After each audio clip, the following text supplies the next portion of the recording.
in this new story. This dispatch log was quietly updated later. Official records from 1997 describe a very strange incident involving a digital emergency log that was changed several times. This specific case reminds investigators that the most permanent documents are sometimes the ones that people try to rewrite slowly. Elias Thorne was a 38-year-old data auditor who worked for the county sheriff in the Colorado mountains. He spent his days in a basement office surrounded by towers of old paper files and loud humming computer servers. His goal for the summer was to transition all of the historical police records into a new and secure database. Elias was a man who appreciated the clarity of numbers and the unchangeable nature of a well-written police report. On a rainy morning in 1997, he found a digital entry that did not match the paper backup file. The record was from the previous year in 1996, and it concerned a welfare check at the Blackwood mine. Dispatch logs from that night showed a call from a woman named Clara Vance, who lived near the forest edge. Clara had reportedly seen a series of pulsing blue lights coming from the abandoned tunnels behind her small wooden cabin. The original entry stated that Deputy Silas Miller was dispatched to investigate the source of the lights at 11 midnight. Elias noticed that the digital status of the call was changed to resolved without incident 4 months after it happened. However, the paper log contained a handwritten note that mentioned a strange humming sound and a sudden loss of radio. Elias felt a sense of unease as he realized the digital update was performed by the officer Silas Miller himself. The auditor decided to visit the evidence locker to find the original magnetic audio tapes from that cold night in October. He found the reels tucked away in a dusty corner where the sunlight never reached the gray and rusted metal shelves. The recording began with Deputy Miller checking in at the mine entrance and describing a thick and heavy white mist. Silas sounded calm at first, but his voice became strained as he approached the mouth of the deep and dark tunnel. He mentioned that his flashlight was flickering and the air inside the mine felt much warmer than the mountain night. Suddenly, the audio cut out for exactly 10 minutes, and then a different voice was heard on the official tape. The voice used the call sign of Deputy Miller, but the cadence and the tone of the speech were wrong. Elias listened as the voice on the tape claimed that the lights were only reflections from a passing weather balloon. The dispatcher accepted the explanation and closed the call, while Elias sat in the silent basement feeling a cold dread. He checked the personnel files and saw that Silas Miller had taken a 2-week leave of absence after that. When Miller returned to work, his coworkers noted that he had become very quiet and avoided all of his friends. He stopped attending the local Sunday services, and he no longer ate lunch at the diner with the other deputies. Elias looked at the digital log again and saw that another update had occurred just 3 days ago at midnight. The new update deleted the mention of the pulsing blue lights and replaced it with a report of a fire. The technician drove his white sedan out to the Blackwood mine to see the site of the original police investigation. The road was narrow and covered in loose gravel that crunched under the heavy tires of his small and slow car. He found the entrance to the mine and noticed that a new and heavy steel gate had been recently installed. There were no signs of a fire or any damage to the surrounding trees or the dry and yellow grass. Elias found a spent shell casing lying near the gate, and it was a type used only by the sheriff. He realized that Silas Miller had been returning to this remote location many times over the course of the year. The auditor took a photo of the casing and prepared to head back to the office to report his findings. As he turned his car around, he saw a patrol vehicle parked in the middle of the road blocking his path. Deputy Silas Miller stepped out of the vehicle, and he was not wearing his standard uniform or his silver badge. He was dressed in dark clothes and his face was pale and thin, as if he had not slept recently.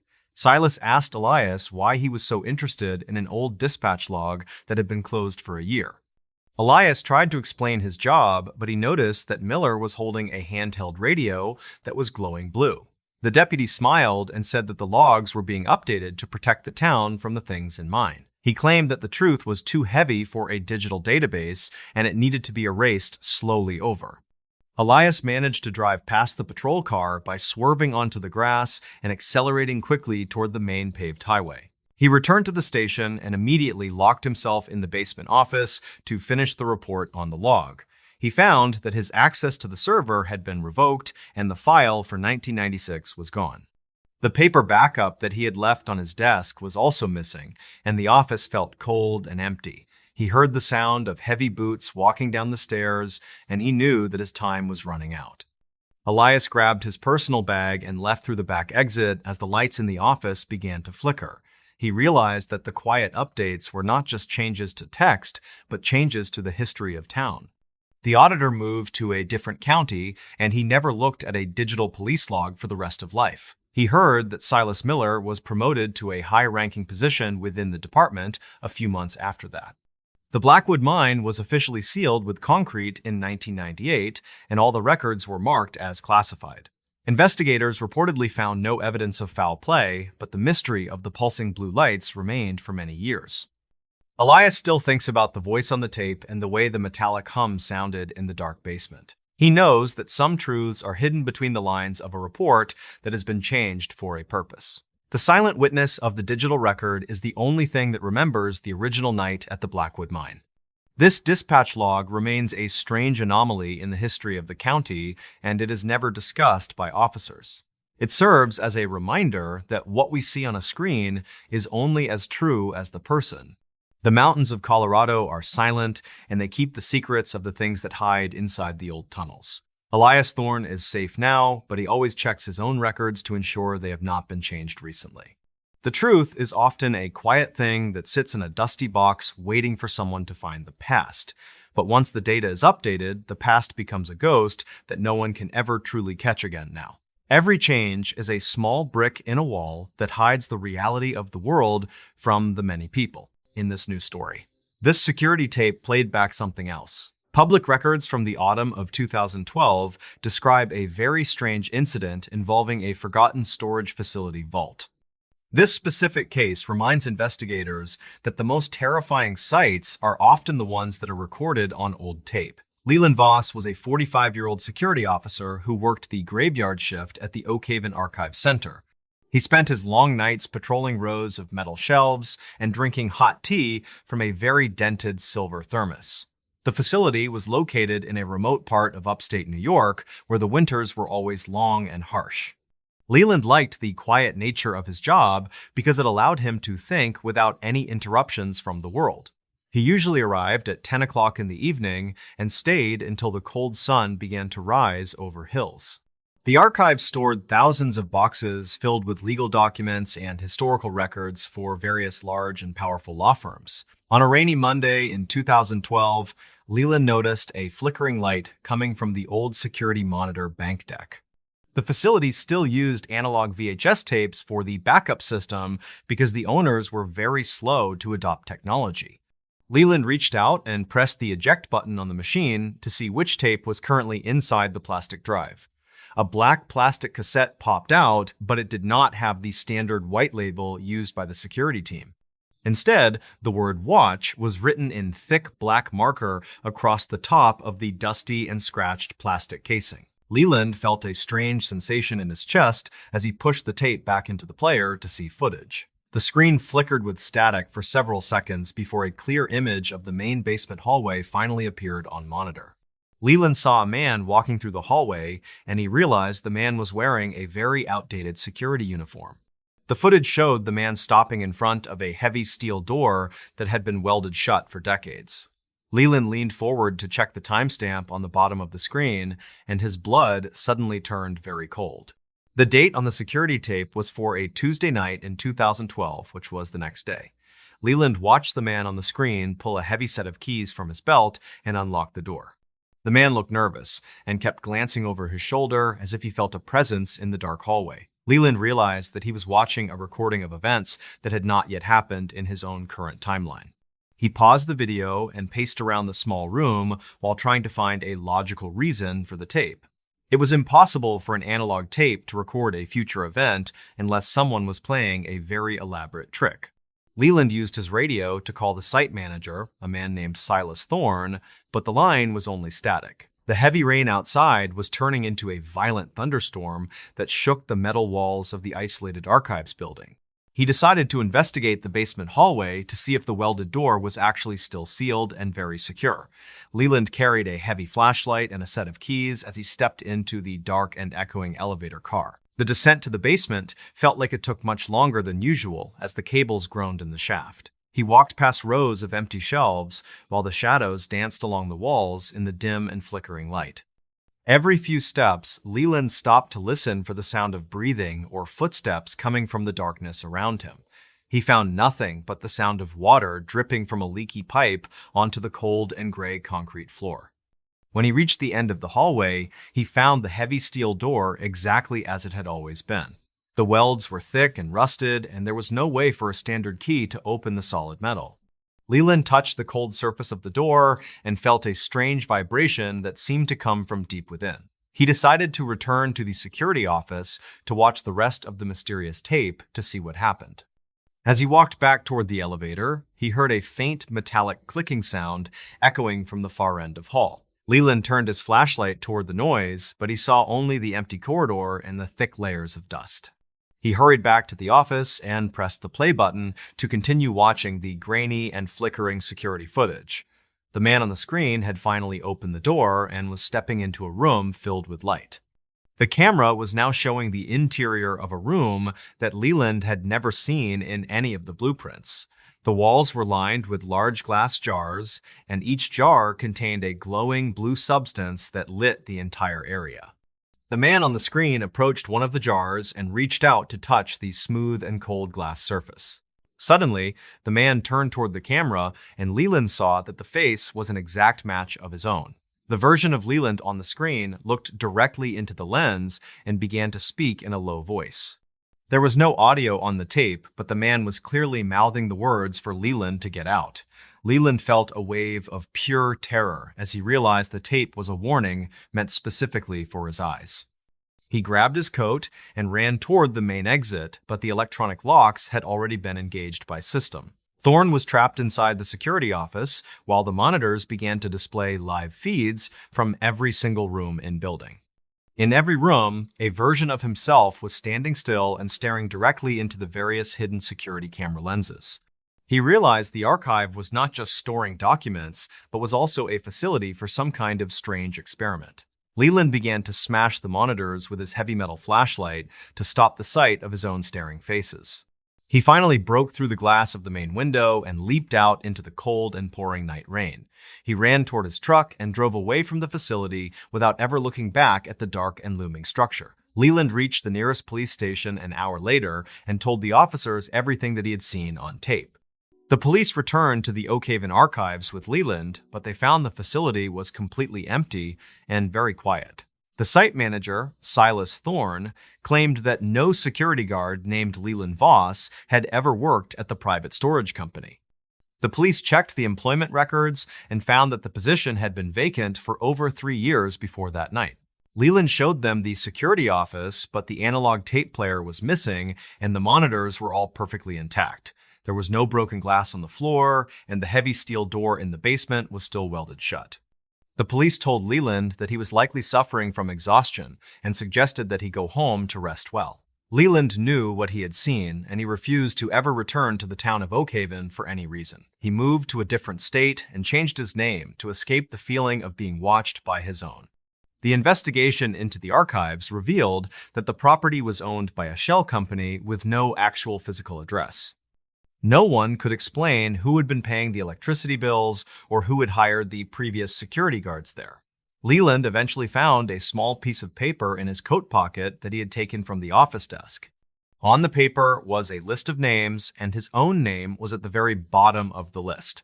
Next to his name was a date for 2012 and a single word that simply said completed in red. Leland realized that he was part of something much larger than a simple job at a document storage facility center. He spends his days now in a small town where he avoids every single camera and every electronic device possible. He still wonders if the man on the tape was really him or something else entirely from another world. The archives building was eventually torn down in 2015 to make room for a new shopping center development. Construction workers reported finding a large basement room filled with broken glass jars and a faint blue glowing powder residue.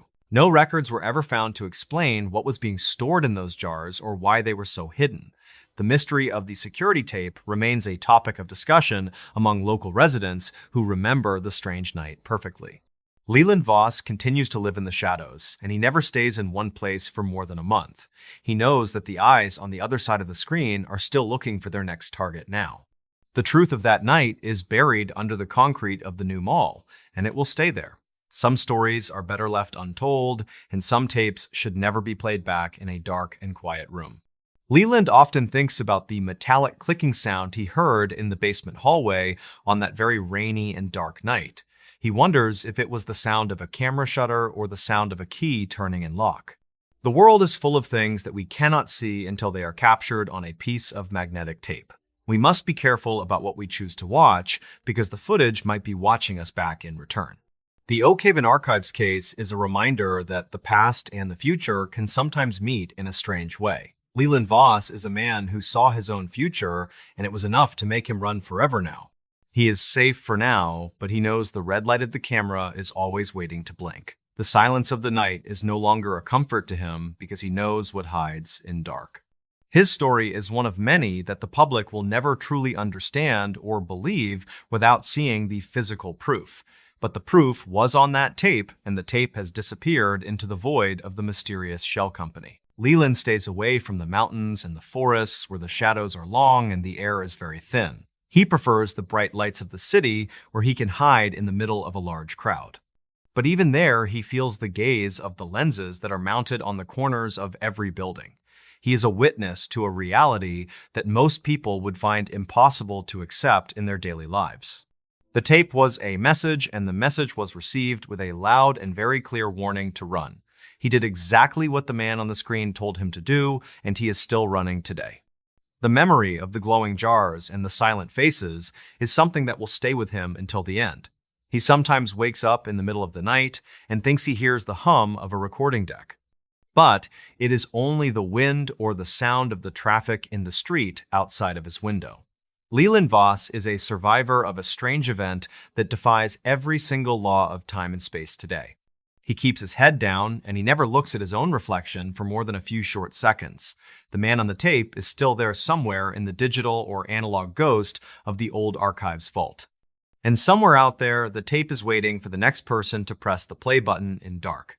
This quiet 911 call ended too soon, but the recording will play on in the minds of those involved. Park rangers encountered something they can't explain, missing 411. Rangers at Blackwater National Park documented 47 unexplained disappearances since 1989. All cases shared eerie similarities, including abandoned gear and no signs of struggle. The National Park Service quietly flagged certain trails as high risk without public explanation. Local rangers developed their own coded language for these incidents to avoid unnecessary panic. They called them 411 events, referencing the mysterious nature of each case file number. Elias Thorne tightened his uniform shirt buttons before his morning patrol shift began. He was 29 years old and had served as a full-time park ranger for 3 years. Today, he planned to inspect the remote Ridgeview Trail where 2 hikers vanished last spring. His radio crackled with routine morning check-ins from other rangers across the park. The weather promised clear skies, with temperatures reaching 72 degrees by noon. Elias carried his standard equipment, including camera binoculars and emergency medical kit. His assignment seemed routine, but he couldn't shake the feeling something felt off. The Ridgeview Trail started normally with well-maintained paths winding through dense forest. Birdsong filled the air as Elias checked trail markers for damage or vandalism. He noticed the first anomaly near mile marker 3, where footprints disappeared abruptly. The prints belonged to hiking boots size 11, according to his measurement sketches. Park records showed a hiker named Darnell Wright vanished near the spot in early June. Darnell was 31 and worked as a wildlife photographer from Portland, Oregon. His last known photo showed unusual rock formations just off the main path. Elias photographed the spot where the footprints ended, finding no logical explanation. Elias continued hiking with increased attention to his surroundings, scanning both sides of the trail. He discovered a discarded water bottle partially buried in leaves near a cluster of pine trees. The bottle's label identified it as belonging to a local hiking group active that week. Park logs stated no groups reported issues, but Elias knew some visitors avoided official channels. Nearby, he spotted broken branches arranged in a pattern that didn't match animal activity. The breaks looked deliberate, as if someone had pushed through quickly but carefully. Elias collected the water bottle, placing it in an evidence bag for lab analysis later. He reached the clearing where Darnell Wright was last photographed taking landscape shots. The view offered panoramic vistas of untouched wilderness stretching for miles in every direction. Elias pulled out his notebook, comparing current conditions to archived incident reports. Something troubled him about the official timeline of Darnell's disappearance, according to dispatch logs. Park records claimed no emergency calls came from that area during the critical window, yet Elias found a partial cell tower record showing a dropped call at that location. The call lasted exactly 41 seconds before disconnecting without explanation. Elias decided to follow the broken branches away from the main trail toward a rocky outcrop. The terrain became steeper, requiring careful footing as he navigated loose gravel. At the base of the outcrop, he discovered a small depression in the earth that looked unnatural. Soil samples showed layers mixed in ways that suggested recent disturbance and resettling. Nearby tire tracks led to an unmapped service road barely visible through overgrowth. Park maintenance logs didn't list this road, but Elias recognized the distinctive tread pattern. It matched older park service vehicles retired years ago, according to inventory records. Back at headquarters, Elias reviewed his photos, noticing something he'd missed during the hike. One image captured a reflection in Darnell's abandoned camera lens, showing a vehicle behind trees. The vehicle appeared to be a decommissioned Ranger truck model no longer in service. Elias checked the park's vehicle inventory database, finding discrepancies in several entries. 3 trucks listed as scrapped in 2019 showed recent fuel purchase records. Maintenance logs showed routine service for these vehicles despite official retirement status. This pattern repeated across multiple park locations, raising serious questions. Elias visited retired ranger Martha Claiborne, who lived in a cabin near the park boundary. Martha had served 42 years before retiring in 2021 due to health issues. She welcomed Elias with herbal tea on her porch overlooking the forested hills. At first, she seemed hesitant to discuss the disappearances, preferring general park history stories. But after some gentle questioning, she revealed classified information from her long career. Certain areas experienced rare ground instability that created temporary openings in the earth. The Park Service monitored these zones quietly to prevent public panic and tourism damage. Elias spent days cross-referencing Martha's information with official park documents and geological surveys. He discovered coded entries labeled terrain anomaly near each disappearance location on internal maps. Dispatch logs mentioned routine ground stability checks on those specific trails during critical periods. Public reports always cited hiker error or wildlife encounters instead of geological explanations. Elias found archived witness statements describing strange ground movements before several vanishings. One report from 1998 mentioned the earth appearing to breathe near Ridgeview Trail. The documentation was marked confidential with restricted access permissions. He requested a meeting with Dr. Lena Petrov, a 63-year-old geophysicist from Western State University. Dr. Petrov specialized in anomalous seismic activity in protected wilderness areas across the country. She examined Elias's soil samples under high-resolution microscopy with professional interest. These soil layers show compression patterns consistent with rapid opening and closing events, she explained. The ground fractures vertically, then seals itself, leaving minimal evidence behind. Dr. Petrov shared her unpublished research showing similar patterns in 7 national parks nationwide. She warned that standard geological surveys often miss these micro-events due to their brief duration. Elias presented his findings to Park Superintendent Nora Vance, who had 58 years. Superintendent Vance possessed 28 years of service experience across multiple Western parks. She listened carefully as Elias laid out evidence, including soil analysis and expert testimony. She confirmed the geological phenomenon existed, but explained why the service kept it quiet. public knowledge could cause economic damage to gateway communities dependent on tourism revenue. More critically, it might attract dangerous thrill seekers to already vulnerable areas deliberately. Vance showed Elias internal memos detailing previous incidents with similar mysterious patterns documented. Elias learned these areas experienced rare seismic micro-events, creating temporary ground fractures. The Earth would open, swallow objects or people, then close seamlessly within minutes sometimes. Geological surveys confirmed these events occurred every few decades in specific vulnerable zones. Victims sometimes survived landing in shallow air pockets during these brief openings occasionally. Rescue teams recovered some after days of careful excavation efforts in known problem areas. Others were never found, presumed lost in deeper, unstable ground systems permanently. The Park Service developed specific protocols for monitoring these zones without alarming the public. He visited the ranger archives, discovering more cases matching the pattern across different parks. A 1985 incident involved a family of 4 who vanished near Silver Creek Basin. Park records listed them as lost to flash flooding, but weather data showed no rain that week. Elias found a witness statement from a fellow hiker who reported seeing the ground ripple strangely. Another case from 2007 involved a park botanist named Cora Finch. Her final field notes described unusual soil movement before her equipment stopped transmitting. The notes ended mid-sentence with smudged ink as if dropped suddenly. Elias spent nights reviewing old geological surveys that Martha had hinted about during their conversation. He found topographical maps from the 1970s marked with blue circles around trouble spots. The annotations read periodic ground instability zones to be monitored quarterly without public disclosure.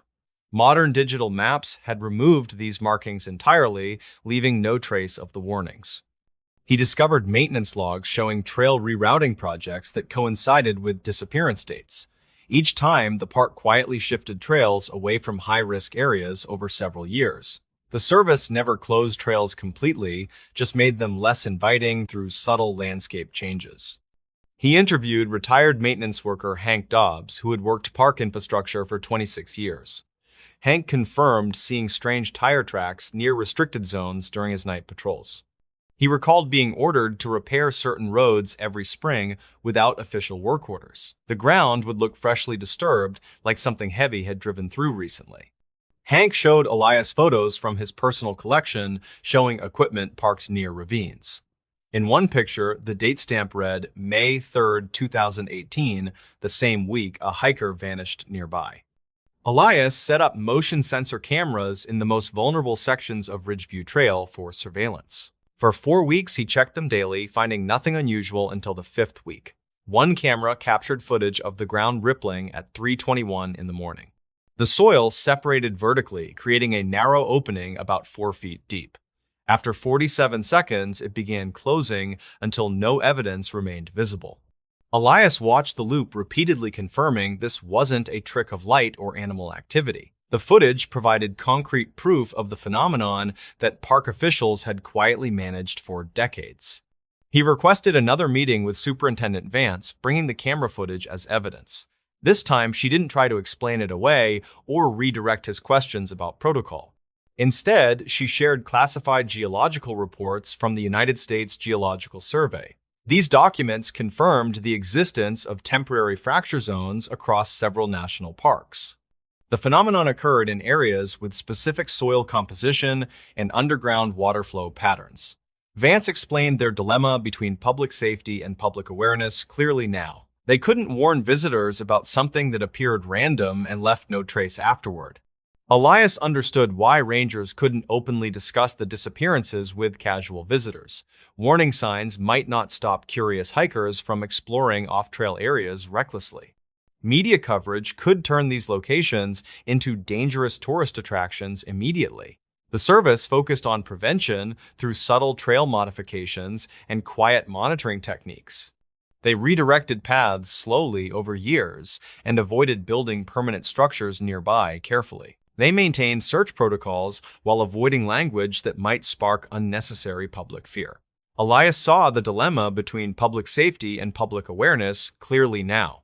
He joined Vance in developing a new monitoring system using underground sensors to detect ground movement. The equipment would alert rangers when instability reached dangerous levels, allowing temporary trail closures. They designed the system to look like standard weather monitoring equipment to avoid drawing attention. Elias trained new rangers on recognizing early signs of ground instability during patrols.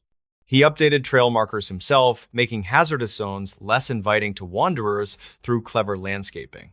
The Park Service implemented these changes across multiple locations with promising results. Now, when Elias hikes the Ridgeview Trail, he moves with quiet, purposeful steps and heightened awareness. He checks soil stability regularly and watches for new cracks appearing in the Earth's surface. He knows the ground holds ancient mysteries older than the park itself by centuries. Some secrets exist not to hide truth, but to protect people from real dangers. The mountains keep their own time and follow their own natural rules consistently. Rangers guard these places with silence, born of responsibility, not deception or secrecy. Elias adds his observations to internal logs for future colleagues to study and use. The disappearances continue, but fewer happen each year through careful stewardship practices. He walks these trails, understanding some answers lie beneath our feet, waiting patiently. The ranger who noticed a pattern in the missing 411 cases. The ranger did not notice the pattern all at once. At first, each case felt separate, isolated by geography, weather, and circumstance. Different parks, different years, different victims. On paper, there was no reason to connect them. That was the point. His name was Daniel Mercer, and by the time the realization began forming, he had already spent more than a decade working across multiple national parks. He was not assigned to investigations by choice. Missing persons cases simply became part of the job the longer he stayed. Early in his career, disappearances followed expectations. Hikers slipped, climbers misjudged routes, visitors underestimated distance or heat, search teams found evidence that behaved logically. Even when outcomes were tragic, they made sense. Then came the cases that did not. The first one that stayed with him involved a middle-aged man who vanished on a well-marked trail during clear weather. The trail was wide enough for maintenance vehicles and busy enough that witnesses should have seen something. The man was last spotted less than half a mile from the trailhead. Search teams arrived quickly, dogs locked on to scent immediately and followed it with confidence. Then, without warning, the trail ended in open terrain. No water, no rock face, no sudden change in elevation. The dogs stopped and refused to continue. At the time, Daniel accepted the explanation given. Wind shift, thermal lift, scent pooling. These were standard phrases, repeated often enough to feel convincing. But the image stayed with him. Months later, in a different park, a child disappeared under similar circumstances. A family picnic, a short walk ahead, a momentary distraction. The search unfolded the same way. Strong scent. Sudden stop. No logical exit. Daniel began keeping a private mental list. Not notes, just memories. Over the years, the list grew. Experienced hunters vanished without signs of struggle. Children were found days later, miles away, calm and unable to explain where they had been. Personal items appeared placed rather than dropped. Boots upright, clothing folded, backpacks resting beside trails. Each time, official explanations fit well enough to close reports, but together, the cases felt wrong. The turning point came during a winter search. A hiker disappeared during stable conditions with light snow and low wind. Search teams found a single line of footprints leading into a clearing. Every other track in the area had been erased by weather. That one remained sharp and untouched. The prints stopped abruptly in the center of the clearing. There was no fall, no slide, no sign the person had turned around. Just the final step, frozen in place. Daniel stood there longer than necessary, staring at the snow. Something about it unsettled him in a way training could not smooth over. Snow should erase evidence. Wind should soften edges. Yet, the prints looked recent days later. Later that night, reviewing reports from older cases, Daniel noticed something else. Certain terrain features repeated themselves. Boulder fields, dense berry patches, creek systems that vanished underground, areas where sound behaved strangely and distance felt distorted. These were not dangerous places on their own. Thousands of visitors crossed them safely every year, but disappearances clustered near them. Timing repeated too. Late afternoon, early evening, moments of transition when light changed or weather shifted quietly. People vanished when nothing felt urgent. Daniel did not share these thoughts openly. Rangers are trained to avoid speculation. Patterns invite questions. Questions create panic. So he stayed quiet and watched. He noticed how often radios failed in narrow zones during searches, how dogs reacted with confusion rather than fatigue, how recovered individuals described hearing sounds that led them away. None of this went into reports. Over time, Daniel realized the pattern was not about who disappeared, but how. Sudden absence. Evidence behaving incorrectly. Silence where noise should exist. He did not believe in a single cause. He did not think the parks were hiding something intentionally. He believed there were blind spots, places where human perception, terrain, and environment overlapped in ways that broke expectations, places where a few steps could remove someone from the familiar world faster than logic allowed. The realization did not frighten him. It unsettled him. Because once you see a pattern like that, you cannot unsee it. And Daniel Mercer knew that noticing it meant carrying it alone. Once Daniel noticed the pattern, he began seeing it everywhere, not because it was new, but because he had learned where to look. Each new case arrived with its own details, yet the structure underneath felt familiar, like a story retold with different names. He started paying closer attention during searches, not to outcomes, but to moments when things stopped behaving as expected. Dogs were the first indicator. In ordinary cases, scent weakened gradually. It wandered, broke, then reappeared farther downslope or near water.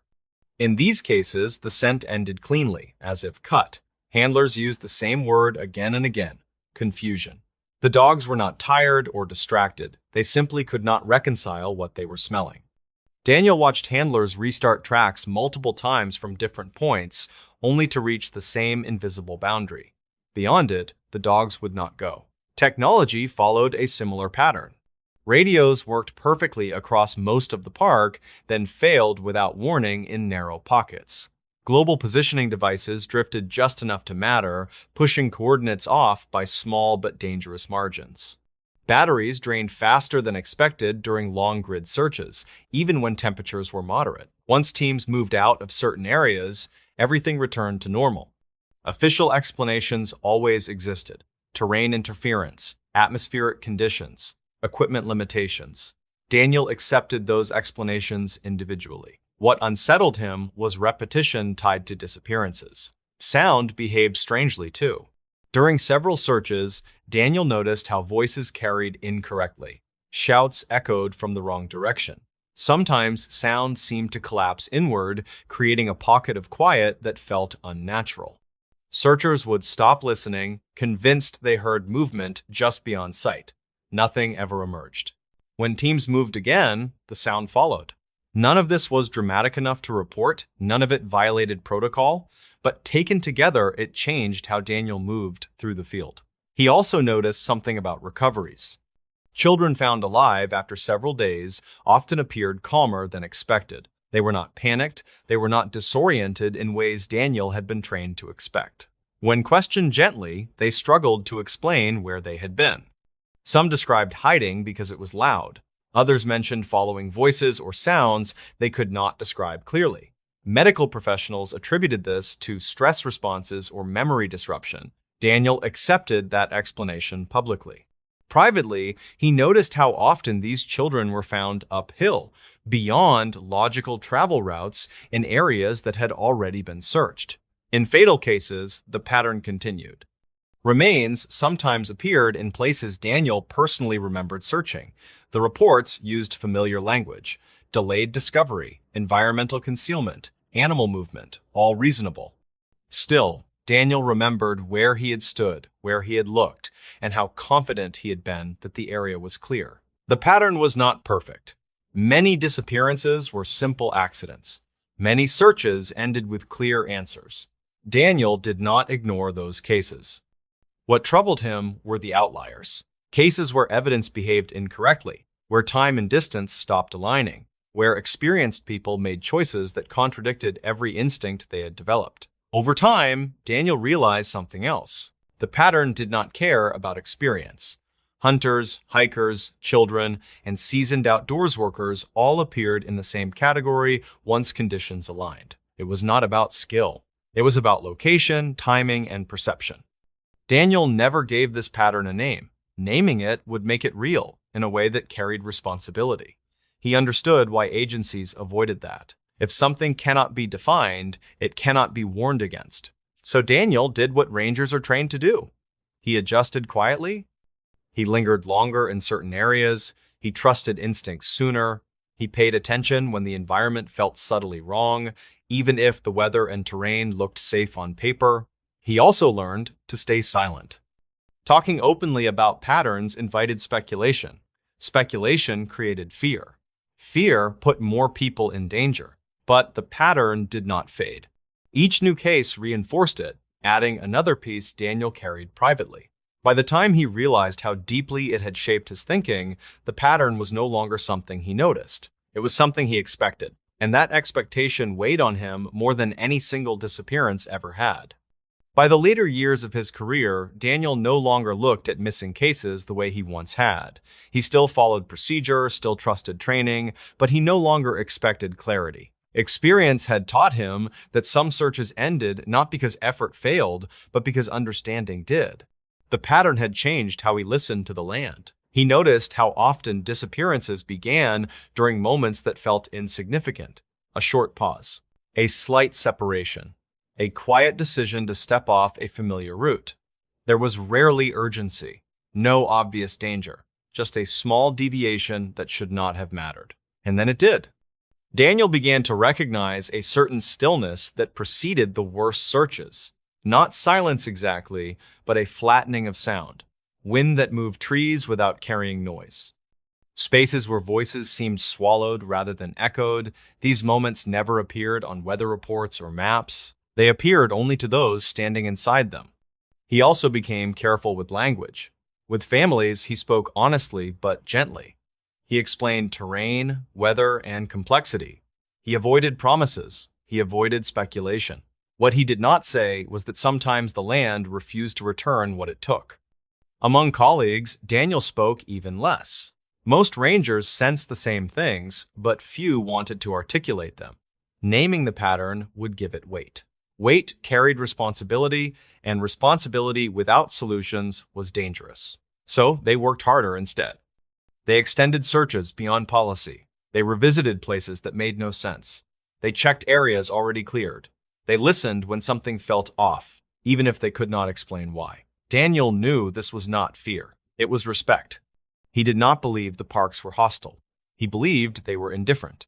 Vast systems operating on scales that did not align with human expectations. Most days, those systems were harmless. On rare days, they intersected with people in ways that erased them quietly. When Daniel retired, people asked if he believed in a single cause behind the disappearances. He always gave the same answer. No, he believed in blind spots. Places where terrain, weather, and human perception overlapped just enough to break assumptions. Places where a few steps could remove someone from familiar reality faster than logic allowed. He believed the pattern existed not because something hunted people, but because humans overestimated how well they understood the environments they entered. Daniel never published his observations, he never gave them a title, he never turned them into warnings meant to scare people away. He shared them quietly, when asked, with those who understood what it meant to carry unanswered questions without needing to resolve them. The pattern still exists. It does not announce itself. It does not happen often enough to be obvious. It waits in the background, visible only to those who have watched enough searches end without answers. Daniel lives with that knowledge now, far from the parks that shaped him. He hikes less. He listens more. He trusts the moments when something feels wrong, even when nothing appears dangerous. Because once you notice a pattern like that, you stop believing every disappearance is loud. Some are quiet. Some leave no trail. And some are only ever noticed by the people who stayed long enough to see them repeat. In this new story, The bitter winter of 2020 descended upon the northern forests of Wisconsin with a ferocity that startled the locals. The region was known for its deep lakes and thick ice that could support the weight of heavy pickup trucks. One particular body of water, named Mirror Lake, had a reputation that was whispered about in the local taverns. The lake was perfectly round and sat in a deep bowl of earth surrounded by towering ancient pine trees. It was a popular spot for ice fishing enthusiasts who traveled from all over the state to catch walleye. However, the lake also had a dark history of people vanishing without a trace during the coldest months of the year. The locals called it the grabbing ice because the lake seemed to swallow people whole without leaving any wreckage behind. The mystery had persisted for decades and was usually blamed on thin ice patches caused by underwater natural springs. But the old-timers knew that the springs were mapped and marked clearly to prevent any accidental tragedies from happening. The disappearances always happened in late February, when the ice should have been at its thickest and most stable point. Our story begins with a young couple named Jason and Emily who wanted to spend a weekend on the ice. They rented a luxury ice fishing house that was equipped with heaters and beds and a small kitchen area. They drove their heavy truck onto the frozen surface of the lake just as the sun was beginning to set. The ice cracked and popped under the tires, which was a normal sound that usually unnerved new visitors to the lake. They parked the house near the center of the lake, which was known as the Deep Basin by the fishermen. They set up their tip-ups and drilled holes in the ice to drop their lines into the dark water. The evening passed peacefully with the couple playing cards and enjoying the silence of the isolated winter landscape outside. The trouble began just after midnight when the wind died down and the lake fell into a heavy silence. Emily woke up to hear a strange scratching sound on the aluminum siding of their small portable fishing house. She woke Jason and they listened together as the sound moved from the back of the house to the door. It sounded like someone was dragging a heavy metal object across the corrugated metal surface of the outer wall. Jason grabbed a heavy flashlight and opened the door to investigate the source of the noise in the dark. He stepped out onto the ice and saw nothing but the vast expanse of white snow glowing in the moonlight. He walked around the perimeter of the house and checked the hitch and the propane tanks for any signs of tampering. He found nothing out of the ordinary and assumed it was a loose strap flapping in a sudden draft of wind. He returned inside and locked the door, but the feeling of being watched lingered in the back of his mind. The next morning, a passing ranger noticed that the truck was still parked, but there was no movement inside. The ranger was a man named Sheriff Brody who had patrolled the county for over 30 years of his life. He knew the history of Mirror Lake better than anyone, and he always felt a knot of dread in February. He drove his patrol truck onto the ice to perform a welfare check on the occupants of the rental house. He knocked on the door but received no answer from inside the cabin, so he tried the handle and entered. The interior was warm and the heater was still running, but the couple was nowhere to be found in the house. Their phones were sitting on the small table and a pot of coffee was boiling away on the gas stove. It looked as if they had stepped out for a second and simply never returned to the safety of the room. Brody walked back outside and scanned the snow for footprints that might lead away from the fishing house. He found 2 sets of tracks leading about 50 feet away from the house toward a cluster of pressure ridges. The tracks stopped abruptly in the middle of a flat patch of snow with no signs of a struggle or fall. It was as if the couple had been lifted into the sky by a giant hand and carried away completely. Brody called for backup, and a search team arrived within the hour to comb the surface of the lake. They brought dogs and underwater cameras to check the holes that had been drilled by the missing couple earlier. The cameras showed nothing but the murky green water and the fish swimming lazily near the bottom of the lake. The ice in the area where the tracks ended was tested and found to be over 2 feet thick. There was no hole for them to fall through and no cracks large enough to swallow a human being whole. The case was baffling, and it mirrored the other disappearances that had happened on the lake in the past years. Brody decided to dig deeper into the history of the lake and the timing of the strange events. He went back to the station and pulled the files for every missing person case related to Mirror Lake since the 80s. He noticed a pattern that he had missed before because the cases were spread out over so many years. The disappearances always occurred on the weekend of the new moon when the nights were at their darkest point. They also happened in the same specific quadrant of the lake, which was the deepest part of the basin. Brody realized that this was not a random natural phenomenon, but something that was calculated and perhaps even man-made. He decided to return to the lake that night alone to stake out the area and watch for anything unusual. He parked his truck in the tree line on the shore and used high-powered binoculars to watch the ice.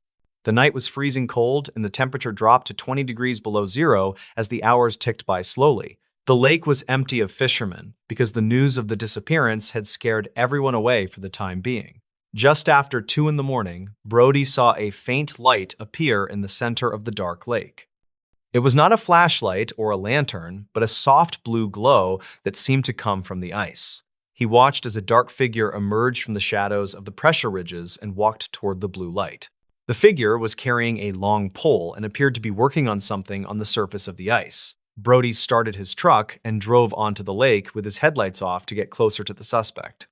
The sound of his tires on the snow was muffled by the wind that had started to pick up again.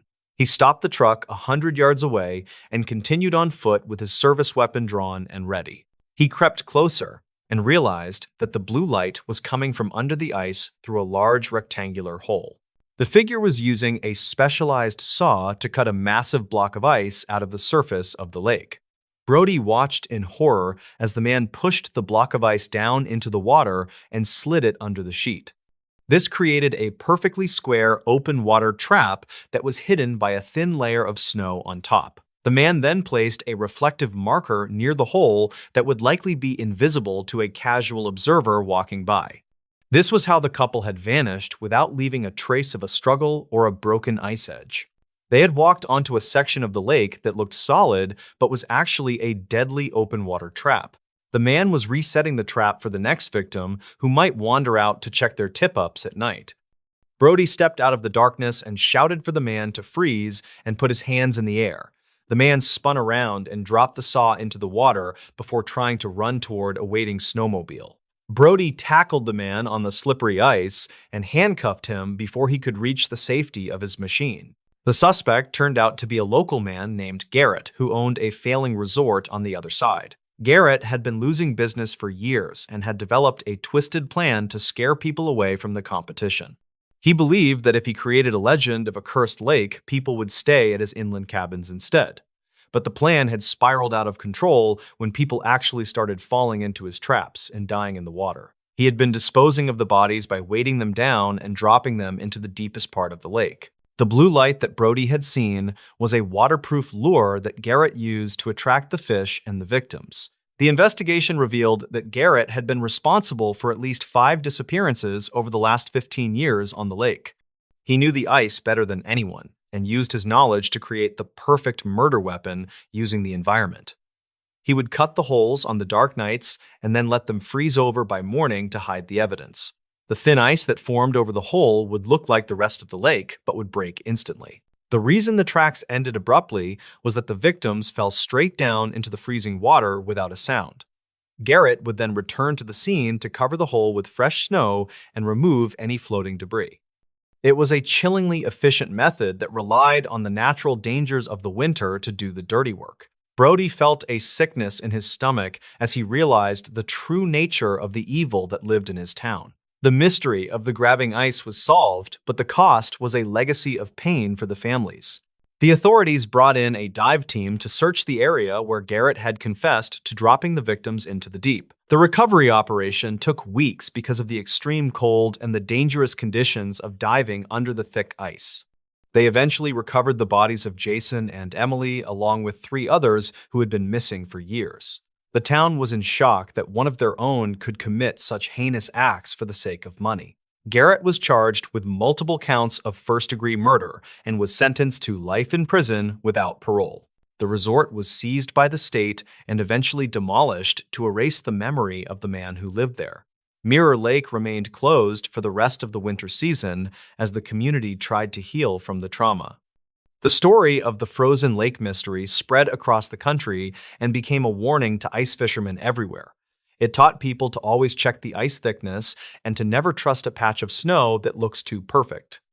The legend of the supernatural curse was replaced by the terrifying reality of human greed and cruelty in the cold. Brody retired the following year, but he never went back out onto the ice of Mirror Lake for the rest of his life. He could still see the blue glow of the light coming from under the ice in his nightmares at night.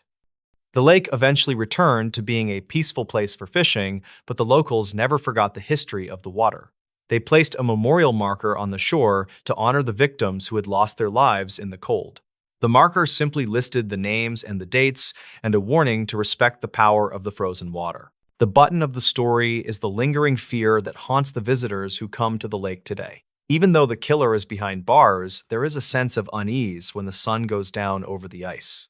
The wind still howls across the basin and creates sounds that resemble scratching on the walls of the fishing houses.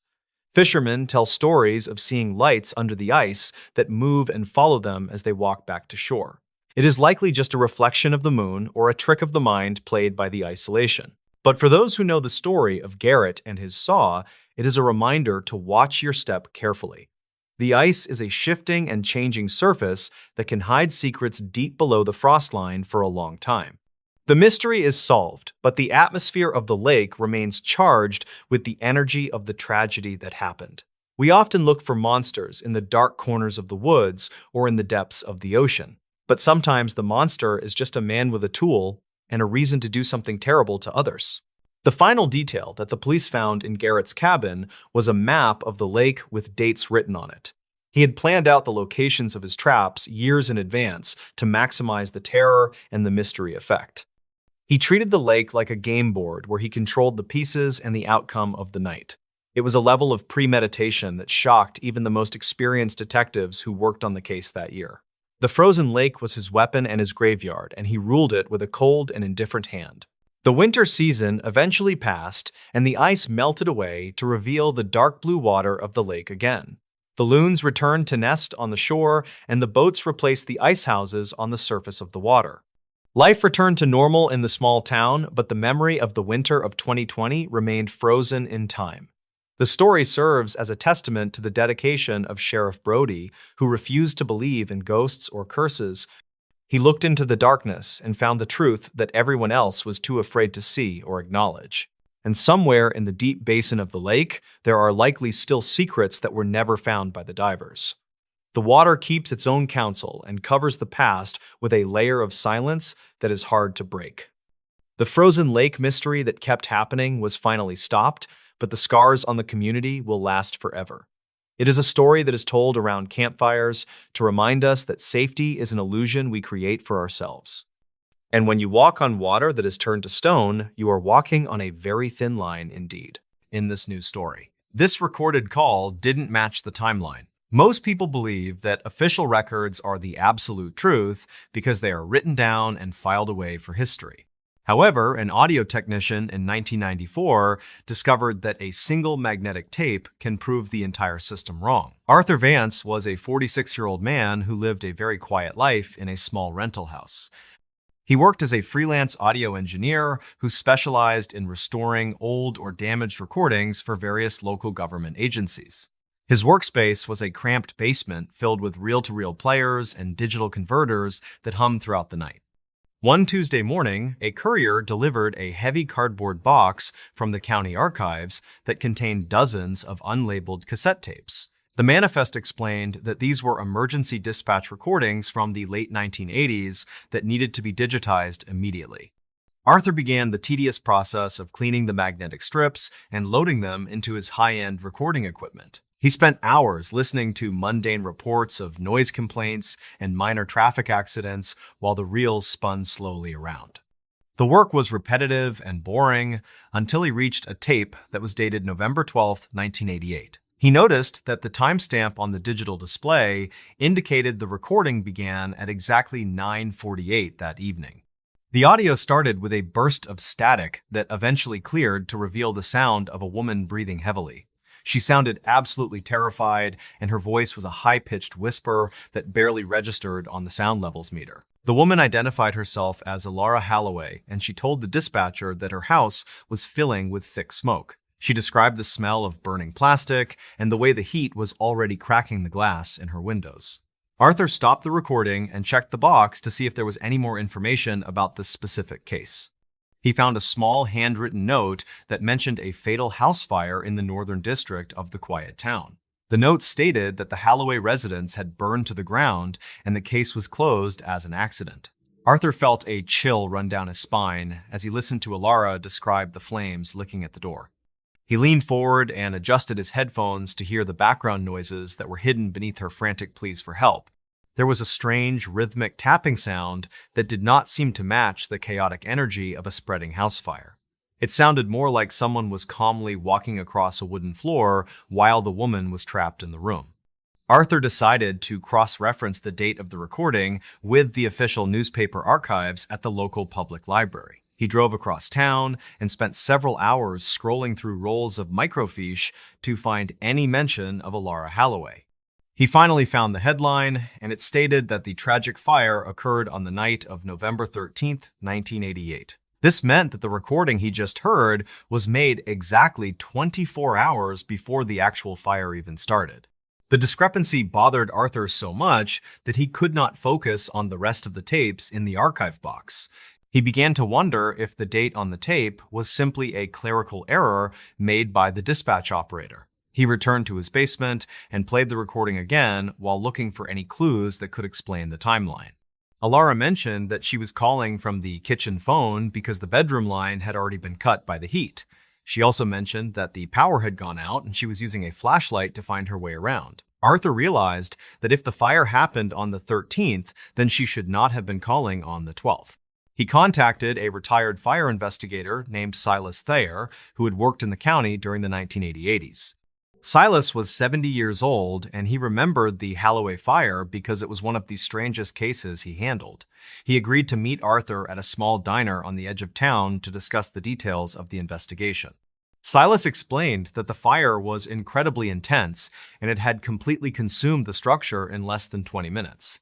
He mentioned that the cause was officially listed as a faulty space heater that had tipped over in the living room. Arthur asked Silas if there were any reports of a call coming in on the night before the actual blaze. Silas shook his head and said that the only call they received was on the night of the 13th. The investigator looked at Arthur with a confused expression when he heard about the timestamp on the archived emergency tape. Silas claimed that he had personally reviewed every single log, and there was nothing recorded on the night of the 12th. Arthur went home and spent the entire night analyzing the audio with the most advanced software he had in his studio. He isolated the sound of the background tapping and realized it was actually the sound of a heavy metal lighter. Someone was flicking the lid of a Zippo lighter open and shut in a very deliberate and steady rhythmic pattern. This person was standing very close to the woman while she was begging the dispatcher to send help to her house. Arthur also noticed that there was no sound of a dispatcher talking back to Alara during the entire 5-minute call. The recording was just a one-way stream of audio that had been captured and saved onto the official dispatch reel. This suggested that the call never actually went through to the emergency center and was instead a local recording. Arthur realized that someone must have patched a separate recorder directly into the house lines to capture her final moments. He began to search for any information about Alara Holloway that might explain why she would be targeted this way. He discovered that she was a wealthy widow who lived alone and had recently changed her will to benefit a cousin. The cousin was a man named Julian Holloway, who had a history of gambling debts and various legal troubles in town. Julian had disappeared shortly after the insurance money was paid out, and he was never seen in the county again. Arthur decided to look at the property records to see who had purchased the land where the house once stood. The records showed that the land was still owned by a private trust that was managed by a law firm. Arthur felt like he was uncovering a crime that had been hidden for years behind a wall of official paperwork. He decided to visit the site of the old Holloway house to see if anything remained of the original structure. The forest had mostly reclaimed the area, and the only thing left was a crumbling foundation covered in thick green moss. He walked around the perimeter and found a small metal box that was buried beneath a pile of charred wooden beams. Inside the box was a small handheld cassette recorder that was badly damaged by the heat and the passing years. Arthur took the device back to his studio and spent days trying to recover any data from the internal components. He managed to extract a short clip of audio that was recorded just minutes after the house had finished burning. A man with a deep and gravelly voice was heard laughing as he walked away from the smoldering black ruins. The man mentioned that the rehearsal on the 12th was perfect and the final performance on the 13th was even better. Arthur realized that the recording he found in the archive was actually a rehearsal of the murder from the night before. The killer had forced Alara to act out her own death while he recorded her voice to use as a distraction. He had then played the recording for her on the night of the actual fire to terrify her before he struck. This explained why the tapping of the lighter was so calm and why there was no response from the emergency dispatcher. The killer had likely broken into the records building later to hide the tape among the mundane daily dispatch logs. He probably thought that no one would ever listen to a boring reel from 1988 after so many years. Arthur knew that he had to take this evidence to the police, even if the case was decades old now. He contacted the current sheriff and explained everything he had found on the tapes and at the old house site. The sheriff was skeptical at first, but he agreed to look at the evidence and listen to the restored audio files. They ran a voice analysis on the laughing man and compared it to old police interviews with Julian Halloway himself. The match was nearly perfect, and the authorities were able to issue a warrant for the arrest of the cousin. Julian was eventually found living under a false name in a small town 3 states away from the original crime. He was an old man now, but he still carried a silver Zippo lighter in his front pocket every day. When he was confronted with the audio of his own voice, he broke down and confessed to the entire plan. He admitted that he wanted the insurance money, and he thought the rehearsal would help him stay calm during the act. He had accidentally filed the rehearsal tape instead of the actual recording of the fire when he broke into archives. Arthur Vance received a small commendation from the county for his role in solving the cold case after so long. He went back to his basement studio and continued his work of digitizing the history of the small, quiet town. He never looked at an unlabeled tape the same way again because he knew what secrets they might be holding. Sometimes the most important truth is hidden in the silence between the words of an old and forgotten recording. The timeline of a crime can be manipulated by a clever mind, but the sound of the truth remains unchanged. Arthur kept a copy of the tape as a reminder that every voice deserves to be heard eventually. He finally felt a sense of peace, knowing that Alara Halloway had finally received the justice she was denied. The basement was still cold and damp, but the work felt much more important to him than it ever had. He sat down at his desk and picked up the next tape from the heavy cardboard box. The sound of static filled the room as the reels began to spin, and another story waited to be told. Investigation is often a slow process of connecting dots that other people have overlooked or ignored for a long time. Arthur Vance was the only person who looked close enough to see the error that the killer had made years ago. It is a strange thought that a single minute of audio can change the entire history of a tragic event. The recorded call did not match the timeline because it was never meant to be heard by anyone at all. It was a mistake born of arrogance and a belief that the past could be buried in a box. The truth has a way of rising to the surface when the right person is willing to listen closely.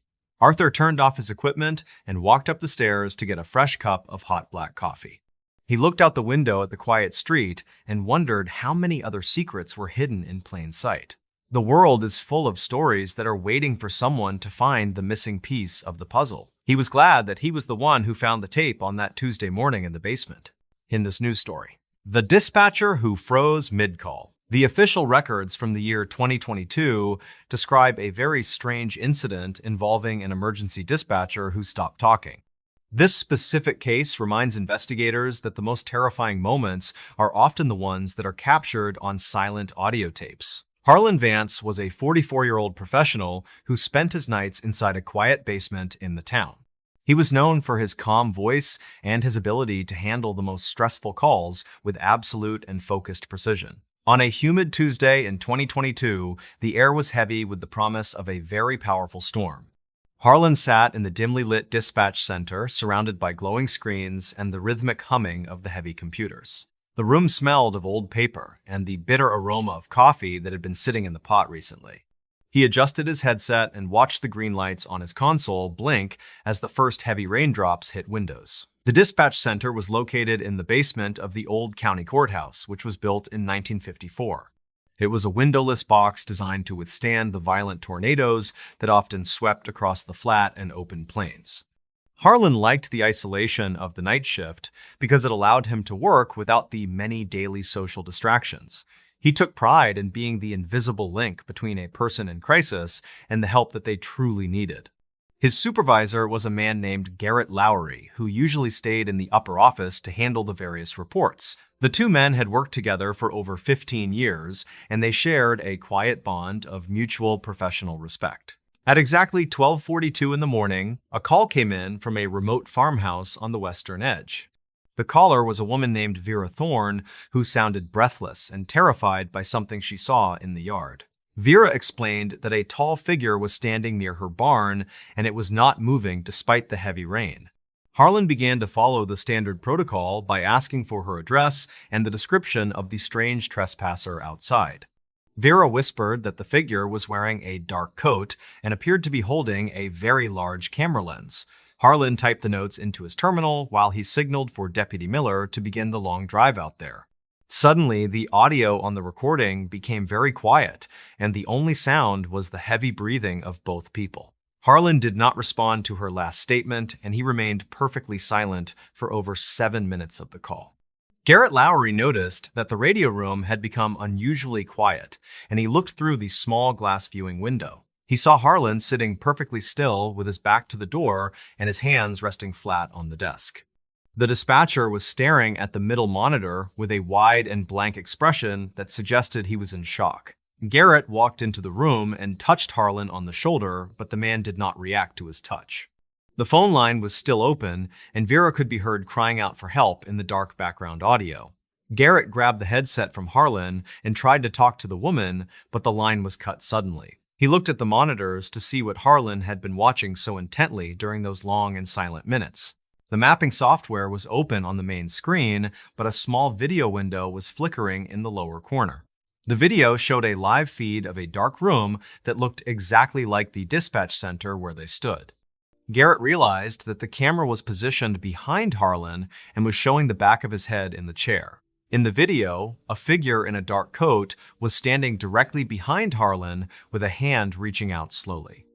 Garrett turned around with a start, but the room behind him was empty and the door was still firmly locked. He looked back at the screen and saw that the figure was now touching Harlan on the very same shoulder. Harlan finally blinked and his body slumped forward as if the strings holding him up had been cut suddenly. Deputy Miller arrived at the Thorne farmhouse 20 minutes later, and he found the property in a state of chaos. The front door was standing wide open, and the lights inside the house were all flickering in a rhythmic pattern. Vera Thorne was nowhere to be found, but the police discovered a tripod standing in the center of the kitchen. The tripod held a professional video camera that was connected to a long wire leading out of the back window. Miller followed the wire through the mud and the tall grass until he reached a nearby utility pole junction. A transmitter was mounted to the pole, and it was sending a signal directly toward the town dispatch center antennas. The police realized that the entire event had been staged to create a very specific and terrifying visual loop. Evidence gathering showed that the dispatch room had been breached several days before the night of the quiet emergency call. A small pinhole camera had been installed in the air vent directly above the desk where Harlan Vance usually sat. The footage was being manipulated in real time to overlay a pre-recorded figure onto the live video feed stream. Harlan had been watching a digital version of his own death, while the office around him remained completely safe. The intruder had used a sophisticated signal override to force the video window to open on the dispatcher workstation. Harlan had frozen because his brain could not process the sight of a person touching him who was not there. The trauma of the visual hallucination had caused a temporary psychological shutdown that lasted for those 7 long minutes. Vera Thorne was found safe 2 days later at a roadside motel in a neighboring county with no memory. She claimed that she had never made a 911 call and had been on a short vacation alone. The woman who spoke on the tape was an unknown person using a voice modulator to mimic the local resident. Harlan Vance resigned from his position the following week, and he refused to speak about the incident to the media. He moved to a small town in Oregon where he now works as a gardener in a public park. The dispatch center upgraded their security protocols and installed a modern digital system that is much harder to manipulate. The mystery of who sent the signal and why they targeted Harlan remains a cold case in files. The case of the frozen dispatcher is a reminder that our connection to technology can be used against us sometimes. We trust the screens to show us the world, but the world on the screen is not always real. Harlan still checks the vents in his house every night before he goes to sleep in his quiet bedroom. He knows that the most dangerous trespassers are the ones who do not need to enter through the front door. The storm in 2022 eventually passed and the sun came out over the plains of Nebraska. But for one man, the silence of that 7-minute call will never truly end in his own mind. He is a witness to a reality that was built from wires and signals and a very dark intent. The community in Nebraska often discusses the strange events of that year when they gather for town meetings or events. They remember the way the storm clouds looked as they rolled over the flat horizon during that humid summer night.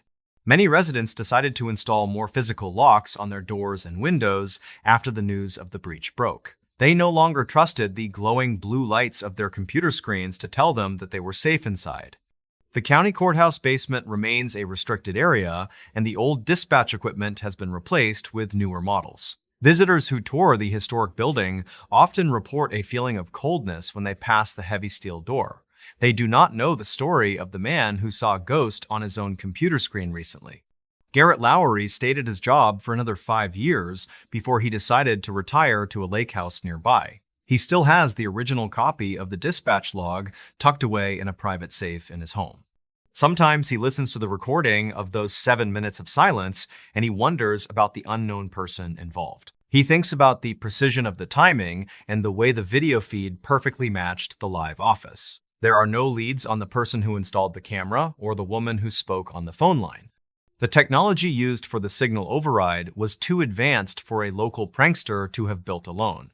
This suggests that a much larger and more organized group was using the town as a testing ground recently. Harlan Vance finds peace in the simple act of planting flowers and watching them grow in the Oregon sunlight. He does not own a computer or a smartphone, and he prefers to read the physical morning newspaper daily. The sound of a ringing phone still makes him pause for a moment while he catches his breath again. He remembers the feeling of the invisible hand on his shoulder and the wide eyes of his own reflection. The world is a much larger and stranger place than he ever imagined when he first started his career. He knows that the truth is often hidden in the static of the lines and the silence of calls. Harlan is content to live a quiet life far away from the glowing screens of the Nebraska courthouse. The files for the year 2022 are now part of the historical archive of the county sheriff department. They are studied by new dispatchers as a warning about the importance of physical security and digital awareness today. The story has become a local legend that is told to teenagers who want to explore the old courthouse. They whisper about the man who froze and the figure in the dark coat who was never actually there. The wind still howls across the plains, and the storms still bring the heavy rain to the farmhouses. But the dispatchers now keep their eyes on the doors as much as they keep them on the monitors. They know that the most terrifying call is the one where nobody says a single word at all. Park rangers admit something is wrong in these parks. The first disappearance I ever responded to felt ordinary at the beginning, the kind every ranger expects sooner or later. A hiker failed to return by sunset. The weather was calm, and the trail was wide, marked, and familiar. Everyone assumed it would end with a routine rescue and a quiet lecture about preparation. At that point, I had already spent several years working in national parks. I trusted procedures, maps, and experience because they had never failed me before. We mobilized quickly, established search grids, and brought in tracking dogs while the scent window was still fresh. Nothing about the call suggested danger beyond mild exposure or disorientation. The dogs tracked confidently for nearly a mile. Then they stopped. There was no water crossing, no rock face, no cliff, and no sudden change in terrain. Ahead of them was an open meadow with low grass and scattered trees. Wind moved gently across the field, but not enough to erase scent so completely. The dogs did not slow down or lose interest. They simply stopped, as if the trail had ended in midair. Handlers tried again from a different angle, circling wide and restarting the track. The result was the same. The dogs followed confidently, reached the same invisible line, and refused to go farther. They did not whine or panic. They sat down and looked back at us. That moment stayed with me long after the search paused for the night. At the time, I told myself there had to be a reasonable explanation. Wind shift, thermal lift. Something technical we would understand later once we reviewed conditions more carefully. Over the years, I learned that this moment was not unique. Across different parks in different states, similar cases began to stack up quietly. On paper, every incident looked different. Different people, different weather, different terrain. But standing in the field with a radio in my hand, the similarities became impossible to ignore. These cases almost always began calmly. A child wandered a few steps ahead on a boardwalk trail. Parents looked away for seconds to adjust a bag, then turned back to nothing. An experienced hunter missed a scheduled check-in despite having proper gear and years of knowledge. A hiker separated briefly from a group on a popular trail and never reappeared. In the first hours of each search, everything behaved normally. Trails were clear. Visibility was good. Dogs worked strong scent trails. Helicopters prepared flight paths. Rangers moved confidently, expecting exhaustion, injury, or a simple navigation error. Then, the first inconsistency appeared. Sometimes it was a personal item placed where it should not be. Boots standing upright in an open clearing, a jacket folded neatly on a rock despite incoming weather, a backpack positioned beside a trail with no sign of panic, struggle, or urgency. Rangers know the difference between accidental loss and deliberate placement. These scenes did not look chaotic. They looked paused, as if movement stopped mid-decision rather than ending suddenly. Tracking behavior added to the unease. Dogs that should have followed scent for miles stopped abruptly in open ground.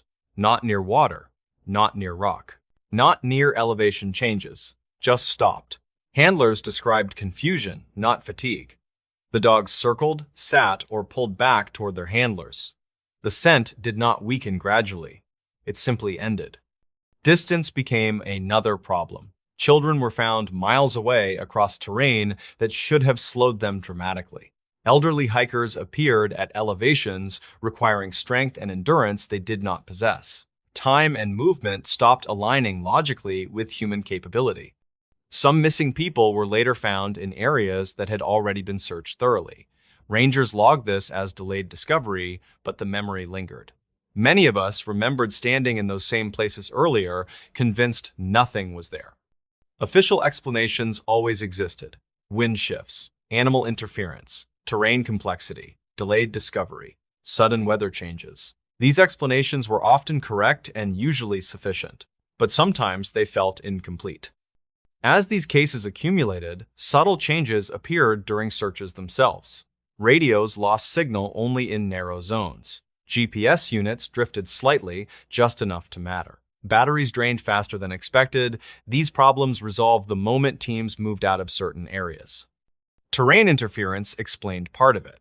What unsettled us was repetition. Sound behaved strangely as well. Voices echoed from the wrong direction. Shouts vanished entirely in places where sound should have carried. Searchers reported hearing movement in brush that never produced animals or people. None of this went into reports. Rangers are trained to reduce panic, not invite it. Public fear complicates rescues and creates more victims. So, we documented facts and followed protocol, even when the facts felt unfinished. Over time, even experienced rangers noticed changes in themselves. Subtle disorientation that did not match fatigue. Moments where time felt compressed during grid searches. A quiet sense of awareness that faded as soon as we left certain locations. Feelings do not belong in official documentation. A ranger who writes feelings instead of facts does not remain a ranger for long. After enough years, some of us began to admit quietly, only among trusted colleagues, that certain parks produced cases that did not behave correctly. Not supernatural, not malicious, just wrong. And once that realization takes hold, it never fully leaves. This is where the silence begins. As years pass, rangers learn which questions they can ask out loud and which ones must remain internal. Officially, every disappearance receives a category and a timeline. Exposure, accident, medical event, navigation error. These labels keep reports clean and reassure the public that systems are working. Unofficially, patterns begin to form. Veteran rangers notice that certain environments appear again and again in unresolved cases. Boulder fields where sound behaves strangely and distance feels distorted. Talus slopes that shift underfoot and swallow noise. Dense berry patches where visibility collapses in seconds even on clear days. Creek systems that vanish underground and reappear far away, changing direction without warning. None of these places are secret. None are rare. Thousands of visitors move through them safely every year. What unsettles rangers is how often disappearances cluster near them across different parks and different decades. Timing becomes another quiet pattern. Many cases unfold during transitions. Late afternoon sliding into evening, clear skies giving way to sudden fog, calm mornings followed by storms that isolate one person while leaving nearby groups untouched.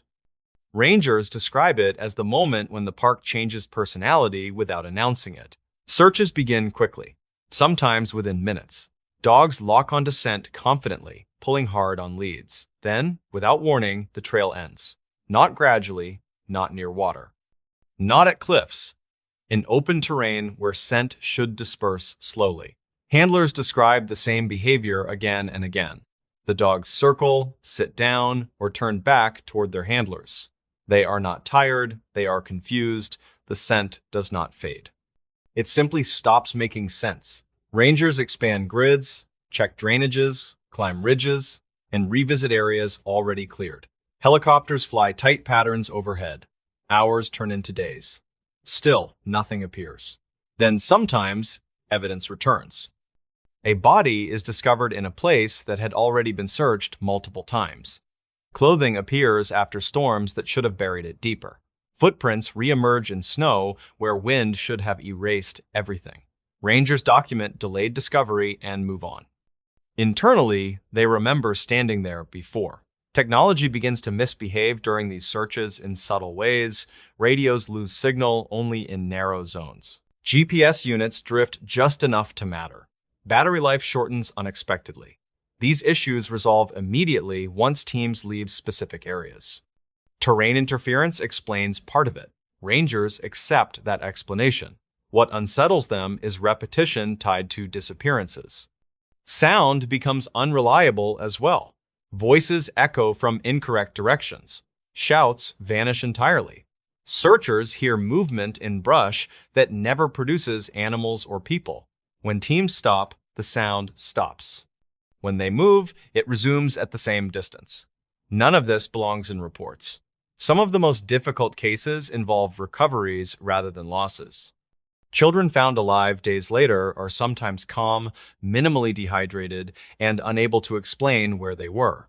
They repeat phrases that do not align with time past. They describe hiding from weather that never came or following sounds they cannot describe clearly.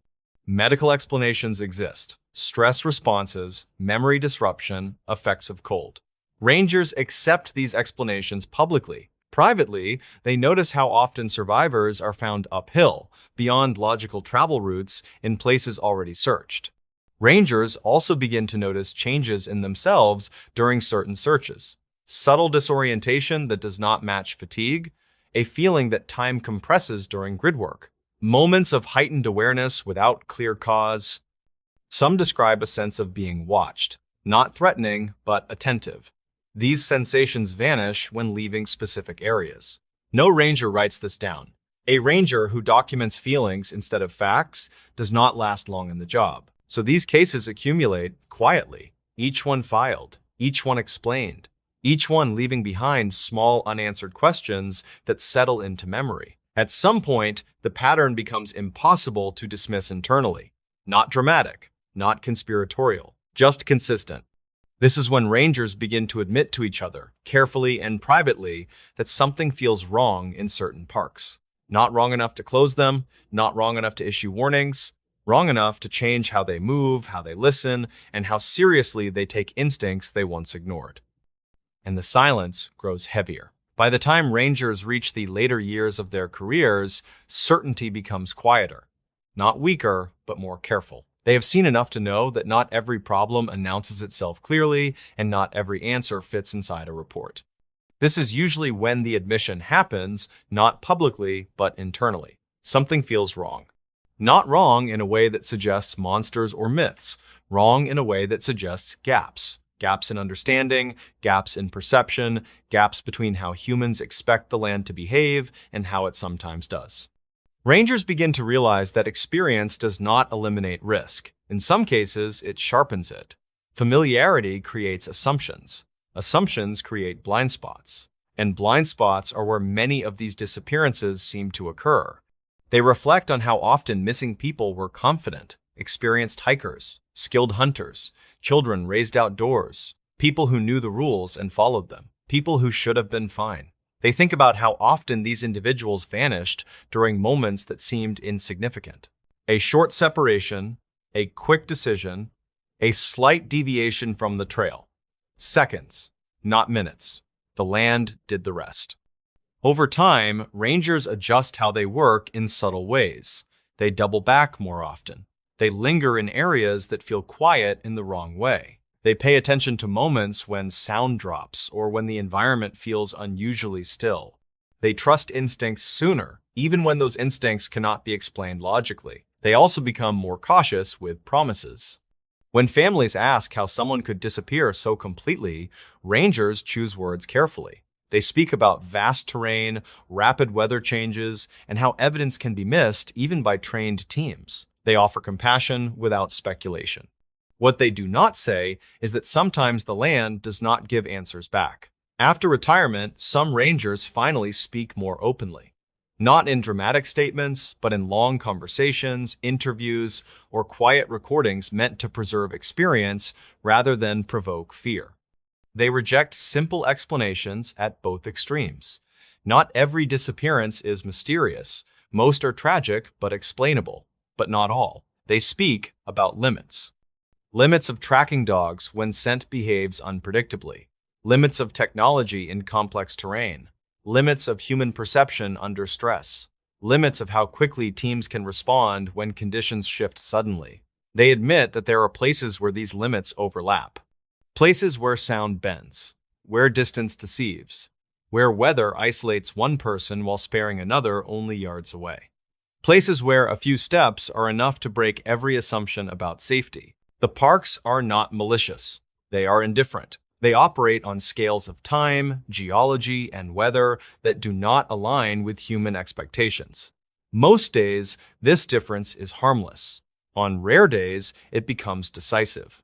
Rangers continue their work anyway. They update protocols, they train harder, they push for better communication systems and faster response times.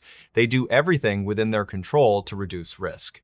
Still, when a disappearance follows the familiar pattern, the same quiet realization returns. Some cases cannot be explained fully with what we know now. Admitting that does not mean giving up. It means respecting uncertainty. It means acknowledging that confidence without awareness can be more dangerous than fear.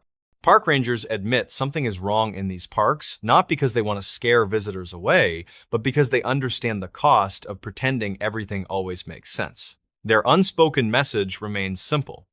Stay together. Respect closures. Do not rush decisions. Pay attention when the environment feels different, even if you cannot explain why. Because sometimes the wilderness does not take people loudly. Sometimes it takes them quietly, efficiently, and without leaving a reason behind. And the most honest thing a ranger can say after a lifetime of searching is that not every disappearance is ready to be understood yet. The mountain that swallowed every searcher without a single trace. Most high-altitude search missions end with a clear discovery of a lost hiker or a piece of gear nearby. This specific disappearance in the rugged Wind River Range left experienced rangers scratching their heads for several long decades today. Thatcher Sterling was a 44-year-old professional photographer who spent his life capturing the peaks of the world. He was a man who felt more at home on a jagged ridge than in a quiet living room tonight. On a bright morning in September 2008, Thatcher packed his heavy camera gear for a solo mountain trip. The goal for the day was to reach the summit of a peak known locally as the Silver Spire. He told his wife Alara that he would return by sunset to celebrate their 15th wedding anniversary with a dinner. Thatcher drove his old truck to the trailhead and began the long climb through the thick and ancient pine trees. He carried a high-end camera with a 24mm lens and a sturdy titanium tripod on his back. The sun was warm on his neck as he navigated the steep switchbacks and the patches of cold gray stone. He reached the first plateau by noon and stopped to take a series of photos of the valley below him. The air was crisp and clear, and he could see for miles in every direction under the bright blue sky.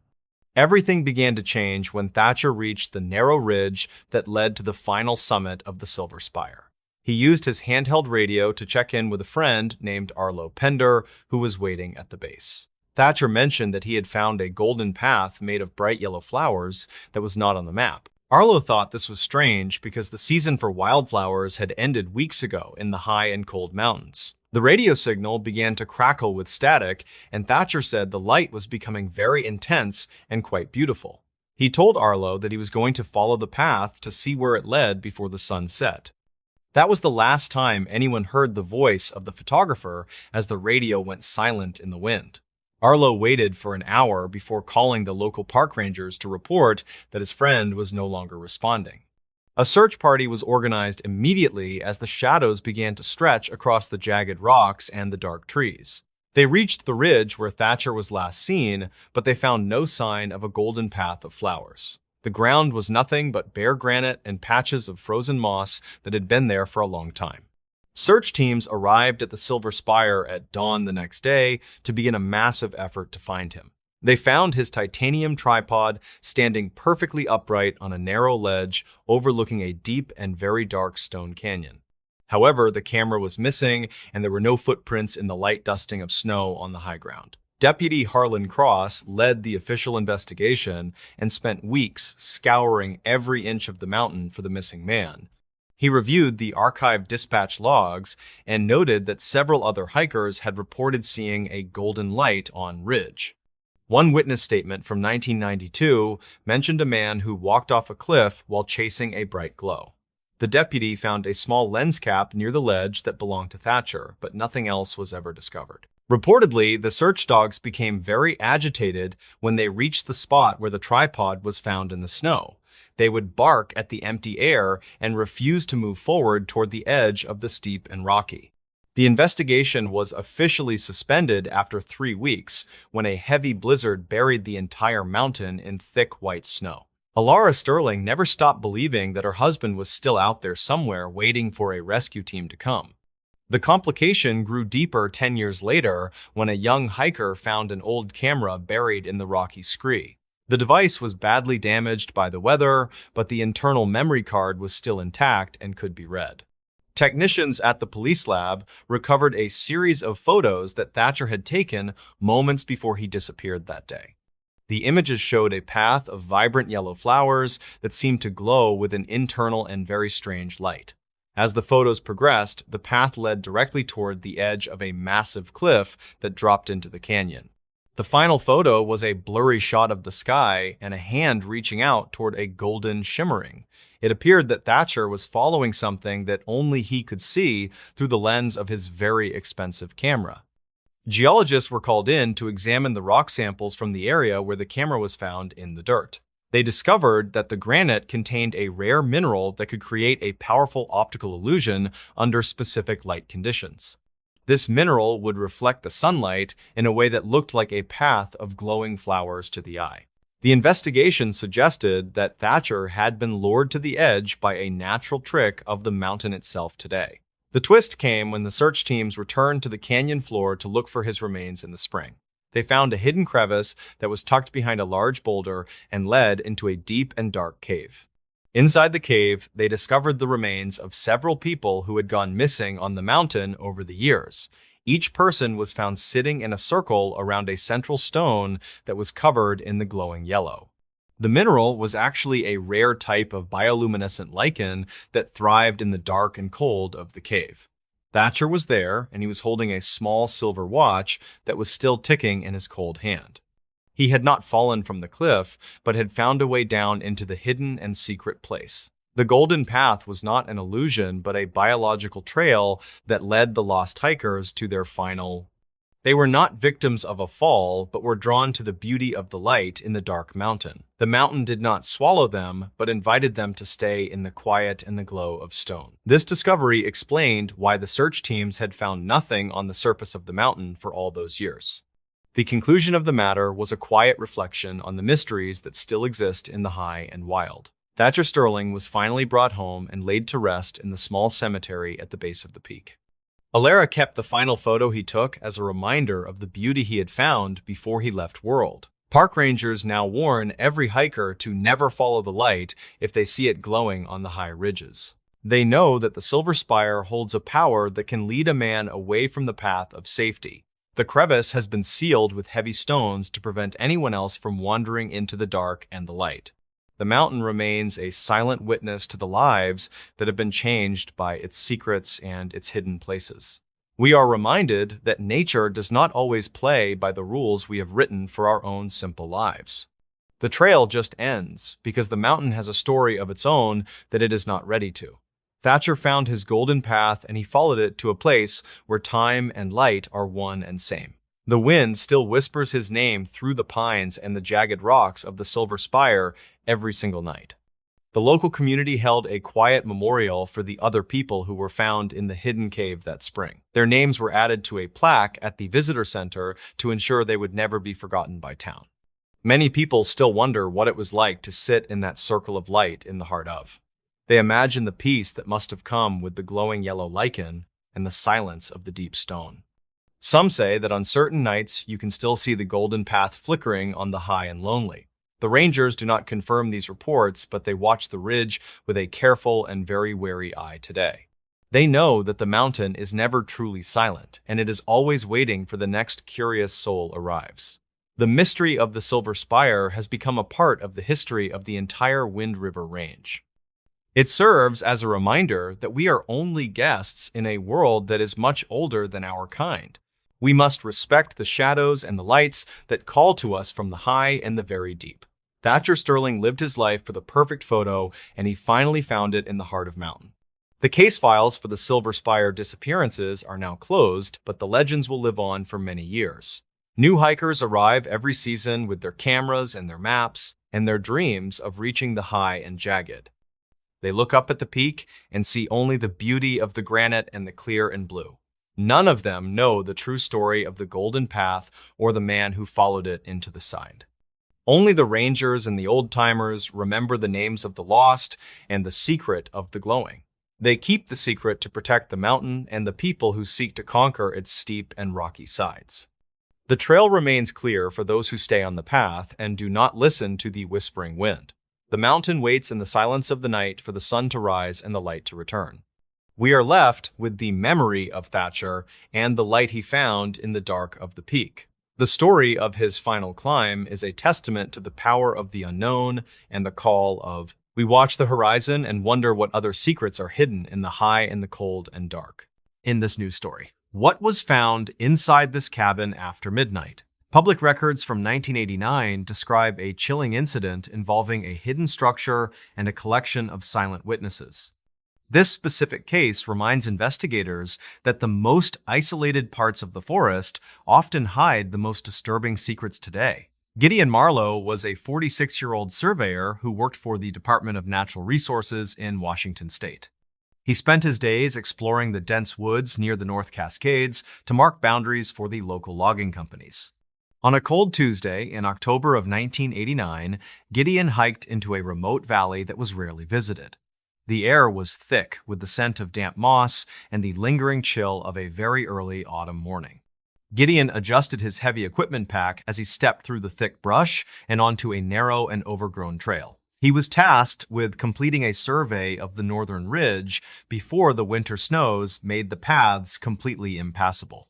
The terrain was rugged and filled with jagged rocks that made every step a slow and very deliberate physical effort. Gideon had worked in these mountains for over 20 years, and he knew every ridge and every deep and dark valley. While Gideon was navigating a steep slope near a hidden creek, he noticed a cabin made of dark and cedar logs.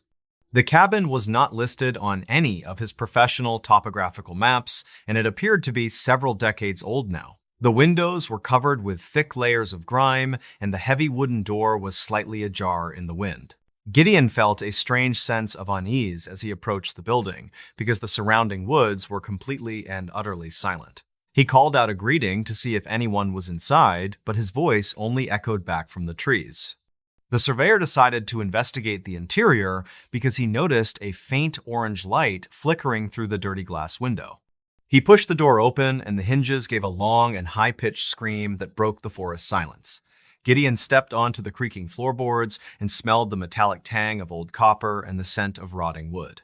The interior of the cabin was remarkably well preserved, despite the obvious age of the exterior and the overgrown surroundings today. A single candle was burning on a heavy oak table in the center of the room, which felt very wrong. Gideon saw a row of 20 handmade porcelain dolls sitting on a shelf against the far wall of the cabin.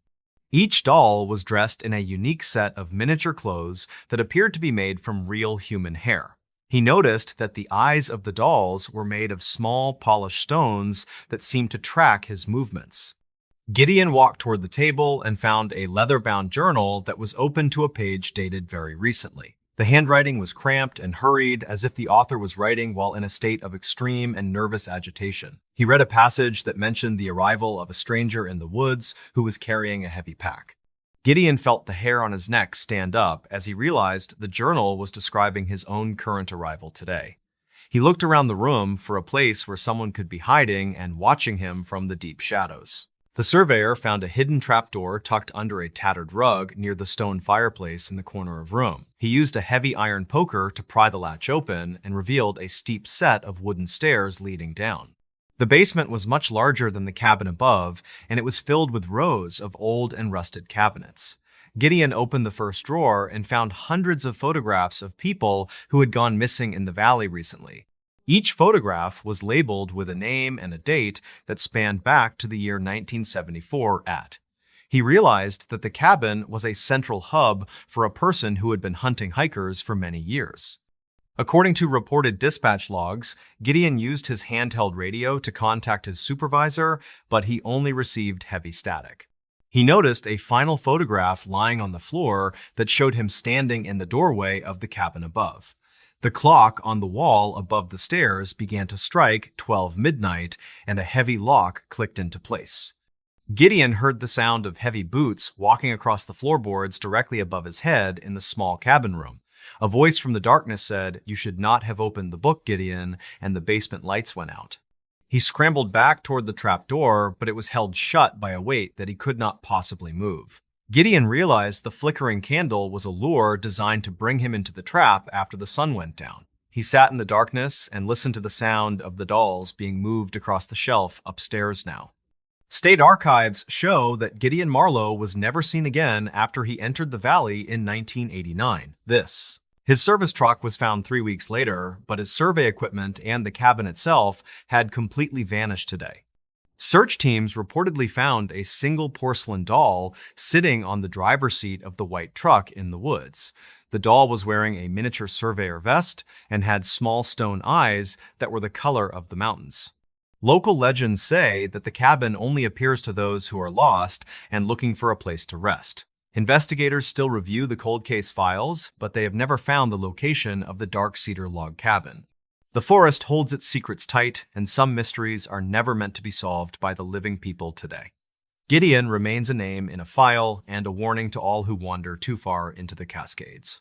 This case serves as a final reminder to always stay on the marked trails when exploring the deep mountain wilderness. Some structures are built to hide things that the modern world is not yet ready to see or to understand. The flickering light in the window is often a signal for an end rather than a beginning of a journey. Gideon Marlowe discovered the truth, but the price of his knowledge was a silence that will last for a lifetime. The mountains are beautiful and vast, but they can be very cruel to those who do not respect boundaries. Every year, more people disappear in the Cascades, and the row of dolls in the cabin continues to grow now. Keep your eyes on the path and never enter a cabin that does not appear on your official map. The darkness after midnight is a time for the forest to reclaim what it believes belongs to the ancient soil. Gideon had been a careful man who never took unnecessary risks during his many long years of working in the field. He carried extra water and a first aid kit and a secondary radio for emergencies that might happen in woods. But no amount of preparation could have protected him from the ancient and hungry presence that inhabited the hidden valley. The records indicate that the weather on the night of the disappearance was unusually calm and clear for the month. There were no storms and no heavy winds that could have obscured the tracks or the signs of a struggle. Yet, the search teams found nothing but the quiet trees and the cold ground where the cabin should have stood. The surveyor had vanished, as if he had never stepped foot on the mossy floor of the mountain valley today. This story is often told to new rangers as a way to ensure they never wander alone after the sun. Evidence from a similar case in 1982 suggests that the cabin might be connected to a larger network. Investigators found a series of underground tunnels that led from the ridge down to the valley floor near the creek. The tunnels were lined with the same dark cedar wood and contained more personal items from the people who disappeared. A man named Silas Vance was the only survivor of a similar encounter, but he refused to speak about it. Silas lived the rest of his life in a locked room, and he always kept the curtains tightly closed tonight. He claimed that the eyes of the forest were always watching him through the glass of his bedroom window today. The police never found the person who built the cabin or the person who wrote the leather-bound journal entries. It remains one of the greatest unsolved mysteries in the history of the Washington State Park Service Department files.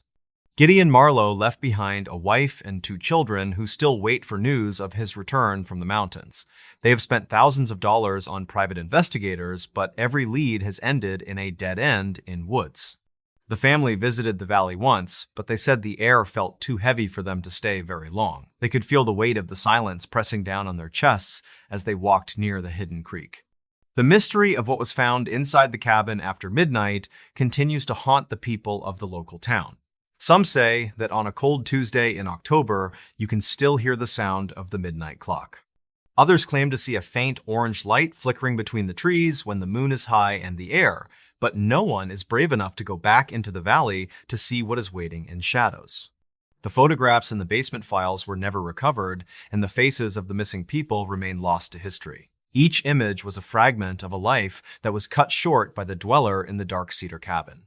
The porcelain dolls with the stone eyes are a silent testament to the cruelty of the person who lived there. We may never know the full extent of the crimes that were committed in that hidden and very dark place.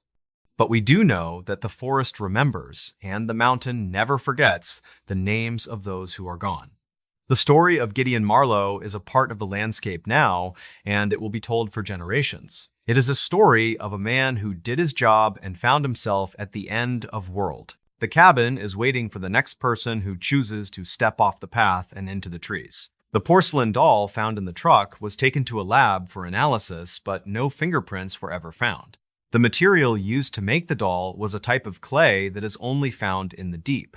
It was fired in a kiln that must have been located somewhere within the hidden valley near the dark cabin. The miniature clothes were sewn with a precision that was almost supernatural in its level of detail and care. The hair used for the dolls matched the DNA of 3 different women who disappeared in 1985. This was the only physical evidence that linked the cabin to the actual missing persons cases in the archive files. But without the location of the structure, the police could not make any arrests or file any formal charges. The case was eventually moved to the cold files section, where it sits today, waiting for a new lead. Surveyors who work in the area now carry GPS trackers and stay in constant radio contact with their main base. They avoid the northern ridge and the hidden creek because the stories of Gideon Marlowe are still very fresh today. The Department of Natural Resources has placed warning signs at the entrance to the valley to keep the hikers. Most people listen to the warnings, but there are always a few who want to see the mystery for themselves. They go looking for the cabin and the orange light, but they only find the empty and very quiet woods. The mountains do not give up their secrets easily, and they certainly do not give them up to strangers. Gideon is still out there somewhere in the dark and the cold of the North Cascades mountain range today. He is a part of the mountain now, and he is watching the dolls from the shelf in cabin. The missing cases park rangers aren't allowed to talk about. Every ranger learns early that silence is part of the job. Visitors see uniforms, maps, and friendly warnings. What they do not see are the internal briefings, the closed files, and the cases discussed only behind locked doors.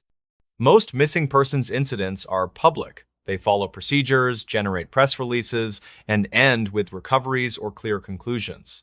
Those cases are allowed to be talked about. They teach lessons. They justify funding. They reassure the public that systems work. Then there are the others. Rangers do not use an official term for them. In internal conversations, they are referred to quietly as restricted cases or administratively sensitive incidents. These are the disappearances where facts do not line up cleanly and where public discussion would raise more questions than answers. A former ranger once described them as cases that do not behave. In these incidents, people vanish without witnesses in places that should not allow it. Trails are wide. Visibility is clear. Weather is stable. Search response is fast. And still, the person is gone. What makes these cases different is not that they are unsolved. Many missing persons cases remain unsolved. What makes them restricted is the nature of what is found during searches. In some files, rangers documented personal belongings placed with unnatural care. Boots aligned side by side, clothing folded neatly despite rain or snow, backpacks left upright without signs of struggle. These details alone do not break rules, but when combined with other factors, they become problematic. Another red flag is location inconsistency. In restricted cases, victims are sometimes found in places already searched multiple times. Rangers log these as delayed discovery, but internally, they question how entire teams, dogs, and aerial searches missed something later found in plain sight. Those questions are not written down. Scent behavior is another reason cases go quiet. In standard searches, dogs track scent until terrain or water disrupts it gradually. In restricted cases, dogs stop abruptly in open ground. Handlers report confusion rather than fatigue. The scent does not weaken, it ends. That detail alone is enough to move a case into limited discussion. Rangers are instructed not to speculate publicly. Official explanations are always environmental: wind shifts, thermal lift, water movement, animal interference. These explanations are often valid and usually sufficient, but not always. Some restricted cases involve children found alive days later. These children are often calm, minimally dehydrated, and unable to explain where they were. They sometimes repeat phrases that do not correspond to time or distance. Medical evaluations attribute this to stress responses or memory gaps. Rangers accept that explanation outwardly. Internally, they note how often the same terrain features appear: boulder fields, talus slopes, sudden elevation changes, dense berry patches, areas where sound behaves strangely and visibility collapses without warning. Another reason these cases are not discussed is ranger experience itself.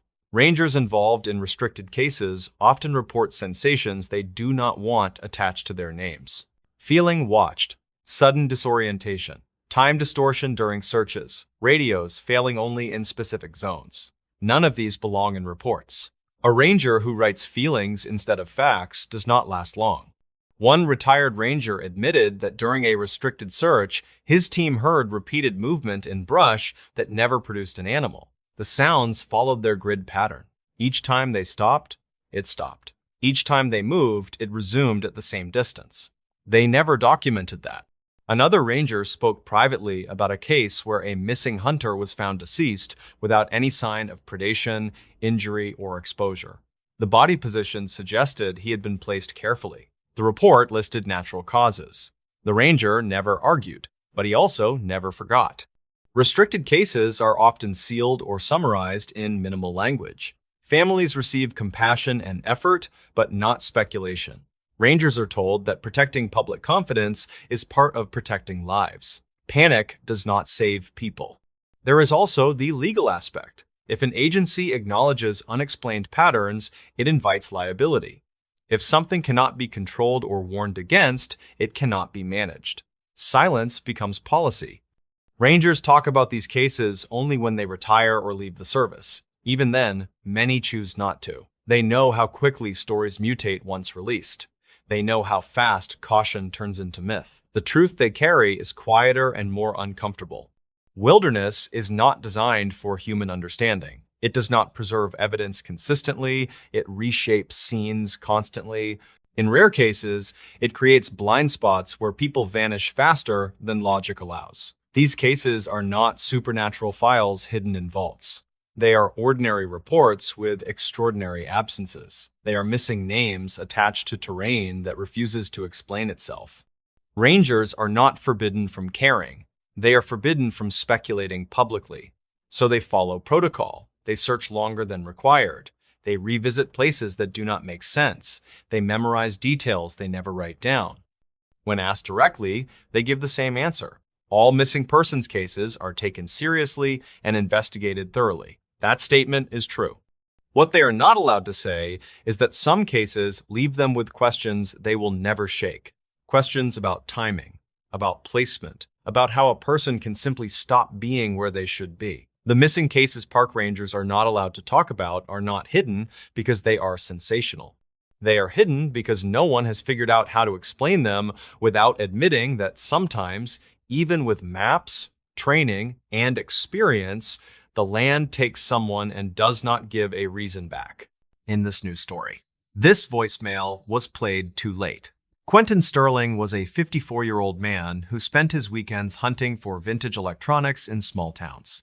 He lived in a quiet suburb of Portland and worked as a technician for a high-end audio repair shop. His workshop was a crowded room filled with the smell of warm solder and old dust from ancient television sets. He loved the way that old vacuum tubes glowed with a soft orange light when they were finally powered up. Quentin often felt that modern digital devices were cold and lacked the soul of the mechanical machines from the past. He spent his Saturday mornings driving to remote estate sales where he could find hidden gems in the cluttered garages. The rain was pouring down on the morning of November 12th in the year 2003 when he drove his old truck through the winding mountain roads until he reached a secluded house near the rugged coast. The driveway was overgrown with thick weeds, and the paint on the siding was peeling away in long and jagged. The house belonged to a woman named Beatrice Lang, who had recently passed away at the age of 82. Quentin walked through the damp house and looked at the items that were laid out on the dusty folding tables. He found an old Panasonic answering machine tucked away in a cardboard box under a pile of moth-eaten blankets. The device was covered in a thick layer of gray grime, and the plastic casing was yellowed by many years. He noticed that a micro-cassette tape was still sitting inside the machine, and the message counter showed a number 1. Quentin paid the $5 and drove back to his home while the rain continued to hit the metal roof. He was eager to see if the tape contained any recordings that had been forgotten by the previous lonely owner. He spent the next hour cleaning the internal components of the machine with a small brush and some rubbing alcohol. The drive belt was cracked and brittle, so he replaced it with a new rubber band from his spare parts. He plugged the unit into a power transformer and watched as the small red light began to blink very slowly. The rhythm of the blinking light felt like a heartbeat that was trying to tell him a story from history. Quentin pressed the play button and heard the sound of heavy static and the faint clicking of the tape reel. A woman began to speak in a high-pitched whisper that sounded like she was hiding in a small closet. She said that she had finally reached the safe house and she was waiting for someone named Arthur to arrive. The voice belonged to a woman named Evelyn Vance, who had disappeared during a massive winter storm in 1990. The official police record stated that Evelyn had vanished on the night of December 14th after leaving a local holiday. Her car had been found abandoned on a lonely stretch of highway with the doors locked and the keys inside. However, the timestamp on the answering machine clearly stated that the message was recorded on December 16, 1990.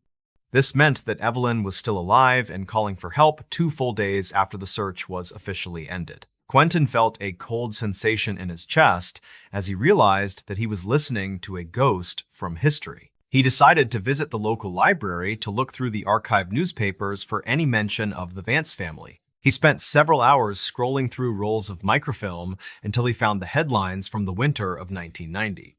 The papers described Evelyn as a popular woman who worked as a teacher at the local elementary school in town.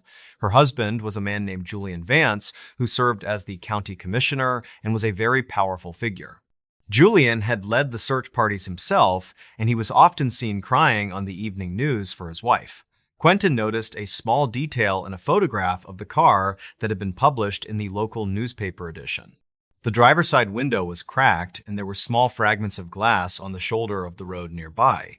He wondered why the police had never mentioned the broken glass in their final report on the missing person case. Quentin decided to contact a retired detective named Silas Thorne, who had worked on the original investigation back then. Silas lived in a small trailer park on the edge of the woods, and he spent his days fishing alone. He invited Quentin inside and listened to the recording on the old answering machine with a look of pure disbelief.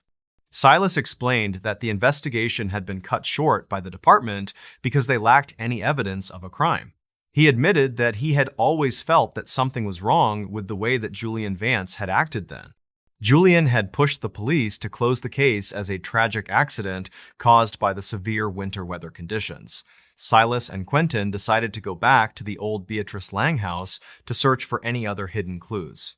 They walked through the overgrown yard and found a small wooden door that was hidden beneath a pile of leaves. The door led to a small cellar that was located directly beneath the kitchen of the main house structure above. The air in the basement was cold and smelled of damp earth and the faint scent of dried flower petals. They found a small room that had been furnished with a simple wooden bed and a small table and lamp. On the table sat a stack of letters that were addressed to a man named Arthur Sterling from many years. Quentin realized that Arthur was his own uncle who had died in a car accident in 1991 suddenly. The letters revealed that Beatrice had helped Evelyn hide in the basement to escape from her abusive husband, Julian Vance. Julian had been violent toward Evelyn for many years, and she knew that the police would never help her out. She had staged the car accident on the highway and walked 3 miles through the snow to reach the house. Beatrice was a distant relative who agreed to keep her safe until Arthur could drive her to the Canadian border. The voicemail on the machine was meant to tell Arthur that she was ready to leave on the 16th morning. However, Arthur never arrived because he was killed in a separate accident on the very same day of the call. Beatrice had kept Evelyn hidden for several weeks until she finally managed to get her a new set of papers. Evelyn had moved to a different country and started a new life under a name that no one would recognize. Quentin found a small photograph tucked inside the last letter that showed Evelyn standing on a sunny and warm beach. She looked happy and healthy, and she was holding a small child who had the same eyes as her family. Silas Thorne felt a sense of peace, knowing that the woman he had tried to find was actually still. He realized that his intuition about the case was correct, and the husband had been the real monster all along. The truth had been sitting in a cardboard box for 13 years, waiting for someone to find the right tape. Quentin took the machine back to his studio and placed it on the shelf next to his most prized possessions. He knew that the message was played too late for Arthur, but it was just in time to clear history. The story of Evelyn Vance was no longer a mystery, but a tale of survival and the kindness of strangers. Quentin turned off the lights and listened to the sound of the rain against the window in the quiet night. He realized that every old machine has a memory, and sometimes they just need a little bit of help speaking. The world is full of voices that are waiting to be heard in the silence of the long and forgotten. He sat in his chair and thought about the cousin who risked everything to help a woman in desperate need. The records might be wrong, but the human heart always finds a way to leave a mark on the world. He felt glad that he had paid the $5 for the dusty box at the rainy estate sale then. The voicemail was a final piece of a puzzle that had been missing for a very long and lonely time. He would never forget the sound of the woman who whispered her hope into a small plastic machine in '90. The static of the past had finally cleared, and the truth was standing in the bright light of the day. Park rangers admit something is wrong in these parks. Park rangers are trained to project calm authority no matter what unfolds around them during long, unpredictable shifts. Visitors see uniforms, trail maps, and friendly warnings, but rarely understand what happens after radios go quiet and daylight fades behind trees. Most emergencies rangers respond to follow familiar patterns shaped by weather mistakes, exhaustion, or poor preparation. Falls, dehydration, wildlife encounters, and navigation errors explain the majority of incidents and usually leave evidence that behaves logically. Then there are the cases that do not behave correctly. Veteran rangers quietly admit that some incidents feel different from the moment the call comes in. The terrain looks manageable, the weather seems stable, and response times are fast, yet something refuses to align the way training says it should. These cases almost always begin calmly. A hiker fails to return by evening. A child wanders slightly ahead on a wide trail. A hunter misses a scheduled check-in. Rangers mobilize, expecting a routine search that ends with relief. In the first hours, nothing appears wrong. Trails are clear and well-marked, dogs lock onto scent quickly, helicopters prepare flight paths. Everyone assumes the missing person will be found tired, cold, or injured, but alive. Then, the first inconsistency appears. Sometimes it is an object placed where it should not be. A boot standing upright in an open meadow, a jacket folded neatly on a rock, a backpack positioned beside a trail with no sign of struggle or panic. Rangers know the difference between accidental loss and deliberate placement. These scenes feel paused rather than chaotic, as if movement stopped mid-decision instead of ending suddenly. Tracking dogs provide another warning sign. In typical searches, scent fades gradually or breaks near water cliffs or heavy rock. In these cases, dogs stop abruptly in open terrain and refuse to continue. Handlers describe confusion rather than fatigue. The dogs circle, sit down, or pull back toward their handlers. The scent does not weaken. It simply ends without explanation. Rangers record these moments clinically without commentary. Protocol requires facts, not interpretation. Search grids expand and teams continue working methodically. Privately, rangers take note. Distance becomes another problem. Children are located miles away across terrain that should have slowed them dramatically. Elderly hikers appear at elevations requiring physical effort far beyond their capability. Time and movement stop aligning logically. Some missing people are later found in areas that were already searched repeatedly. Rangers log this as delayed discovery, but the memory lingers. They remember standing in those same spots hours or days earlier, convinced nothing was there. Another pattern involves sound. During certain searches, radios lose signal only in specific drainages. Voices echo in directions that make no sense. Shouts disappear entirely in places where sound should carry. Official explanations blame terrain interference and atmospheric conditions. These explanations are technically accurate. What unsettles rangers is how often these failures coincide with disappearances. Weather also behaves strangely. Forecasts predict calm conditions, then sudden storms isolate individuals, while nearby groups remain unaffected. Snow or fog appears quickly and vanishes just as fast, leaving little evidence behind. Rangers do not write down how often this happens. They are trained to reduce panic, not invite it. Public fear complicates rescues and puts more people at risk. Some recovered individuals add another layer of discomfort. Survivors found days later sometimes appear calmer than expected. They struggle to explain where they have been.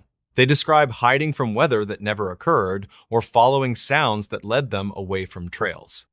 Medical explanations exist for these behaviors: hypothermia, dehydration, head injury, stress responses. Rangers accept these explanations publicly. Privately, they notice repetition. The same types of terrain appear again and again. Boulder fields, talus slopes, dense berry patches, creek junctions, sudden elevation changes, places where visibility collapses and sound behaves unpredictably. None of these locations are inherently dangerous. Thousands of people pass through them safely every year. What troubles rangers is how consistently unexplained cases cluster near them across different parks and decades. Rangers also notice changes in themselves during these searches. Subtle disorientation that does not match fatigue. A feeling of being watched that fades when they leave certain areas. Time that seems compressed during grid work. None of this belongs in reports. A ranger who documents feelings instead of facts does not remain a ranger for long. So the silence becomes routine. Rangers speak carefully. They choose language that reassures families while avoiding speculation. They emphasize effort, dedication, and procedure. Behind that, professionalism sits unease. Because after enough years, some rangers realize these cases are not rare anomalies. They are infrequent but consistent. They follow patterns without explanations that fully satisfy experience or logic. That realization does not arrive suddenly. It builds slowly through repeated exposure to scenes that feel unfinished, evidence that behaves incorrectly, searches that end without closure. This is where experienced rangers begin to admit quietly that something is wrong in certain parks. Not in a dramatic, supernatural sense, but in a practical, unsettling one. Something about how people disappear does not always match how the land should behave. And once that thought settles in, it never fully leaves. This is only the beginning. As years pass, rangers learn which questions they are allowed to ask out loud and which ones must stay internal. Officially, every disappearance has a category and an explanation. Exposure, accident. Medical event, navigation error, wildlife interaction. These labels keep reports clean and systems functional. Unofficially, rangers begin to notice patterns that those labels do not fully cover.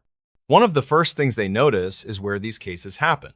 Certain environments appear repeatedly across different parks and different decades. Boulder fields where sound behaves strangely. Talus slopes that shift underfoot without warning. Dense berry patches that swallow visibility in seconds. Creek systems that disappear underground and re-emerge far away. None of these places are rare. None are secret. What unsettles rangers is how often missing cases cluster around them, even when conditions seem safe. Another pattern involves timing. Many disappearances occur during transitions, late afternoon turning to evening, clear weather giving way to sudden fog, calm mornings followed by unexpected storms. Rangers describe it as the moment when the park changes personality. In some cases, people vanish while in groups. They lag behind briefly or move slightly ahead. Witnesses later say the separation lasted only seconds. Rangers know how fast distance can open in wilderness, but they also know when the math does not work. Searches begin quickly, sometimes within minutes. Dogs track confidently until they do not. Scent trails end in open terrain without water or rock to explain it. Handlers report that dogs act confused rather than exhausted, as if the trail simply stopped making sense. Rangers expand grids, check drainages, climb ridges, and revisit areas already cleared. Helicopters fly tight patterns overhead. Still, nothing appears. Then sometimes, evidence returns. A body is found in a place already searched multiple times. Clothing appears after storms that should have buried it deeper. Footprints re-emerge where snow should have erased everything. Rangers write delayed discovery in reports and move on. Internally, they remember standing there before. Rangers also notice something harder to quantify. During certain searches, technology behaves unpredictably. Radios fail only in narrow zones. GPS devices drift or lose accuracy. Batteries drain faster than expected. These issues resolve the moment teams move out of specific areas. Terrain interference explains some of it. Rangers accept that explanation. What unsettles them is repetition. Sound becomes unreliable as well. Voices echo from wrong directions. Shouts vanish entirely. Searchers report hearing movement that never produces animals or people. When they stop, the sound stops. When they move, it resumes at the same distance. None of this goes into reports. Rangers are trained to be careful with language. Speculation invites panic. Panic puts more people in danger. So they focus on procedure and facts, even when the facts feel incomplete. Some of the most difficult cases involve recoveries. Children found alive days later sometimes appear physically better than expected. They cannot explain where they were. They repeat phrases that do not match time passed or distance traveled. They describe hiding from weather that never occurred or following sounds they cannot describe clearly. Doctors explain these responses as stress-induced memory disruption. Rangers accept that explanation publicly. Privately, they notice how often these children are found uphill, beyond logical travel routes, in places already searched. Another detail rangers rarely discuss is their own perception.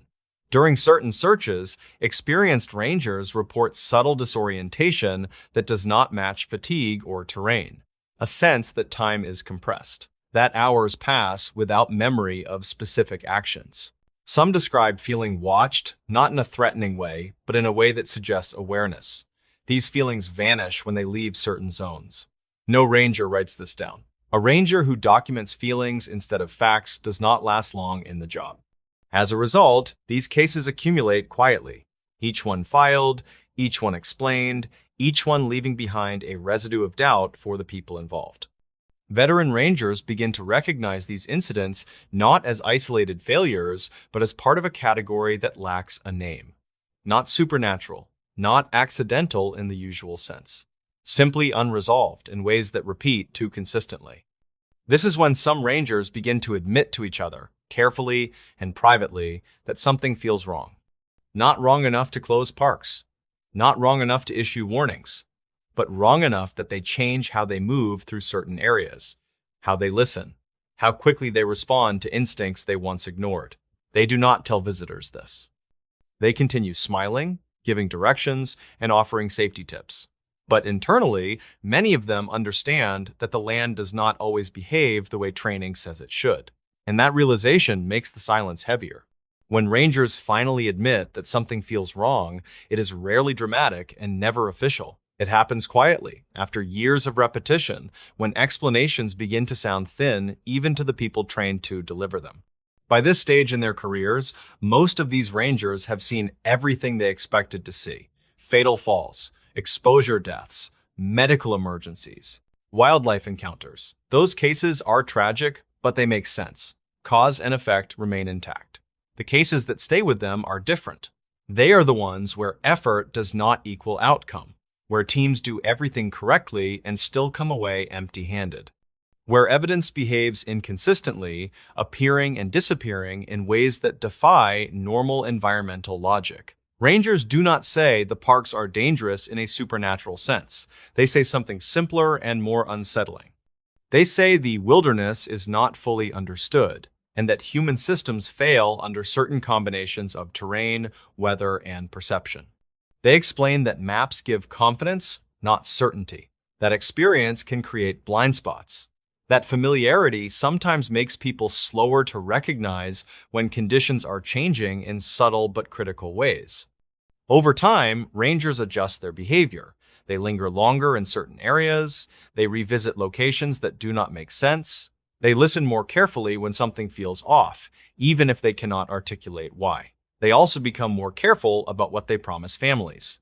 When relatives ask how someone could disappear so completely, rangers choose words that comfort without lying. They talk about vastness, about how quickly landscapes change, about how evidence can be missed even by trained teams. What they do not say is that sometimes, even standing in the right place at the right time, the land does not reveal what it has taken. After retirement, a few rangers speak more openly. Not in press conferences, but in long interviews, podcasts, or quiet conversations with researchers. They avoid sensational language, they avoid theories that would turn grief into entertainment. Instead, they focus on limits. Limits of search technology, limits of scent tracking, limits of visibility and sound, limits of how humans perceive space and time when surrounded by unfamiliar terrain. They admit that there are blind spots where people can vanish faster than logic allows, places where a few steps in the wrong direction are enough to break every assumption about safety. They also admit that no agency has a complete explanation for why these blind spots appear more frequently in certain parks and not others. That uncertainty is what makes them uneasy, not fear, respect. Rangers love the land they protect. They stay because of it. They understand its beauty and its danger better than most. Admitting something is wrong is not a rejection of the wilderness, but an acknowledgement of humility. The parks are not malicious, they are indifferent. They operate on scales of time, weather, and geology that do not align with human expectations. Sometimes those scales intersect with people in ways that leave no clean narrative behind. Rangers continue their work anyway. They train harder, they update protocols, they push for better communication systems and faster response times. They do everything within their power to reduce risk. Still, when a disappearance follows the old familiar pattern, the same quiet realization returns. Some cases cannot be explained fully with what we know now, and pretending otherwise does not make people safer. Park rangers admit something is wrong in these parks not because they want to scare visitors, but because they have learned that confidence without awareness is more dangerous than caution. Their unspoken message is simple. Pay attention, stay together, respect closures, trust instincts when the environment feels wrong, even if you cannot explain why. Because sometimes, despite preparation and experience, the land keeps its answers. And the most honest thing a ranger can admit is that not every disappearance has a reason we are ready to understand yet. In this news story, the night guard's final shift was missing from records. Most people believe that digital records are permanent marks of history that can never be truly erased or completely forgotten. However, a security guard named Silas Thorne discovered in the winter of 1992 that records are very fragile. Silas was a 42-year-old man who worked at a remote storage facility on the edge of town. He was a quiet person who preferred the silence of the night shift to the busy energy of the day. The facility was a massive complex of concrete buildings that held everything from old furniture to sensitive corporate paper files. Silas had worked at this location for over 10 years, and he knew every single corner of the dark property. He was planning to retire and move to a small cottage by the lake after his very last scheduled shift. His final night began like any other evening, with the sound of his heavy boots echoing on the gravel lot. He arrived at the main gate at exactly 8 o'clock and waved to the guard who was leaving the post. Silas walked into the small security office and sat down in the creaky wooden chair behind the main control desk. He opened his thermal lunchbox and took a long sip of hot coffee while he stared at the monitors. The facility was covered by 32 different cameras that provided a grainy view of the long and empty hallways. Silas began his first round of the night by grabbing his heavy flashlight and a ring of iron master keys. He walked through Building A and checked the padlocks on every single door to ensure that they were tightly secured. The air inside the warehouse was cold and smelled of dust and the faint scent of old motor oil leaks. Silas enjoyed the routine because it gave him time to think about his future life away from the city lights. He reached the back of the property near the woods when he noticed that the motion light was not working. He stepped closer to the metal fence and saw that the wires had been cut with a very clean stroke. This was the first time in 10 years that Silas had found any sign of a possible security breach here. He pulled his radio from his belt and tried to call the main office, but he heard only heavy static. He decided to return to the security desk to check the camera footage from the last few minutes of video. When he reached the office, he found that the monitors were all showing a flat and flickering gray screen instead. Silas checked the logging computer and realized that the system was no longer recording any data from the perimeter sensors. He tried to type in his override code, but the keyboard did not respond to his frantic and heavy keystrokes. He felt a sudden chill as he realized that the entire security system had been manually disabled from within the building.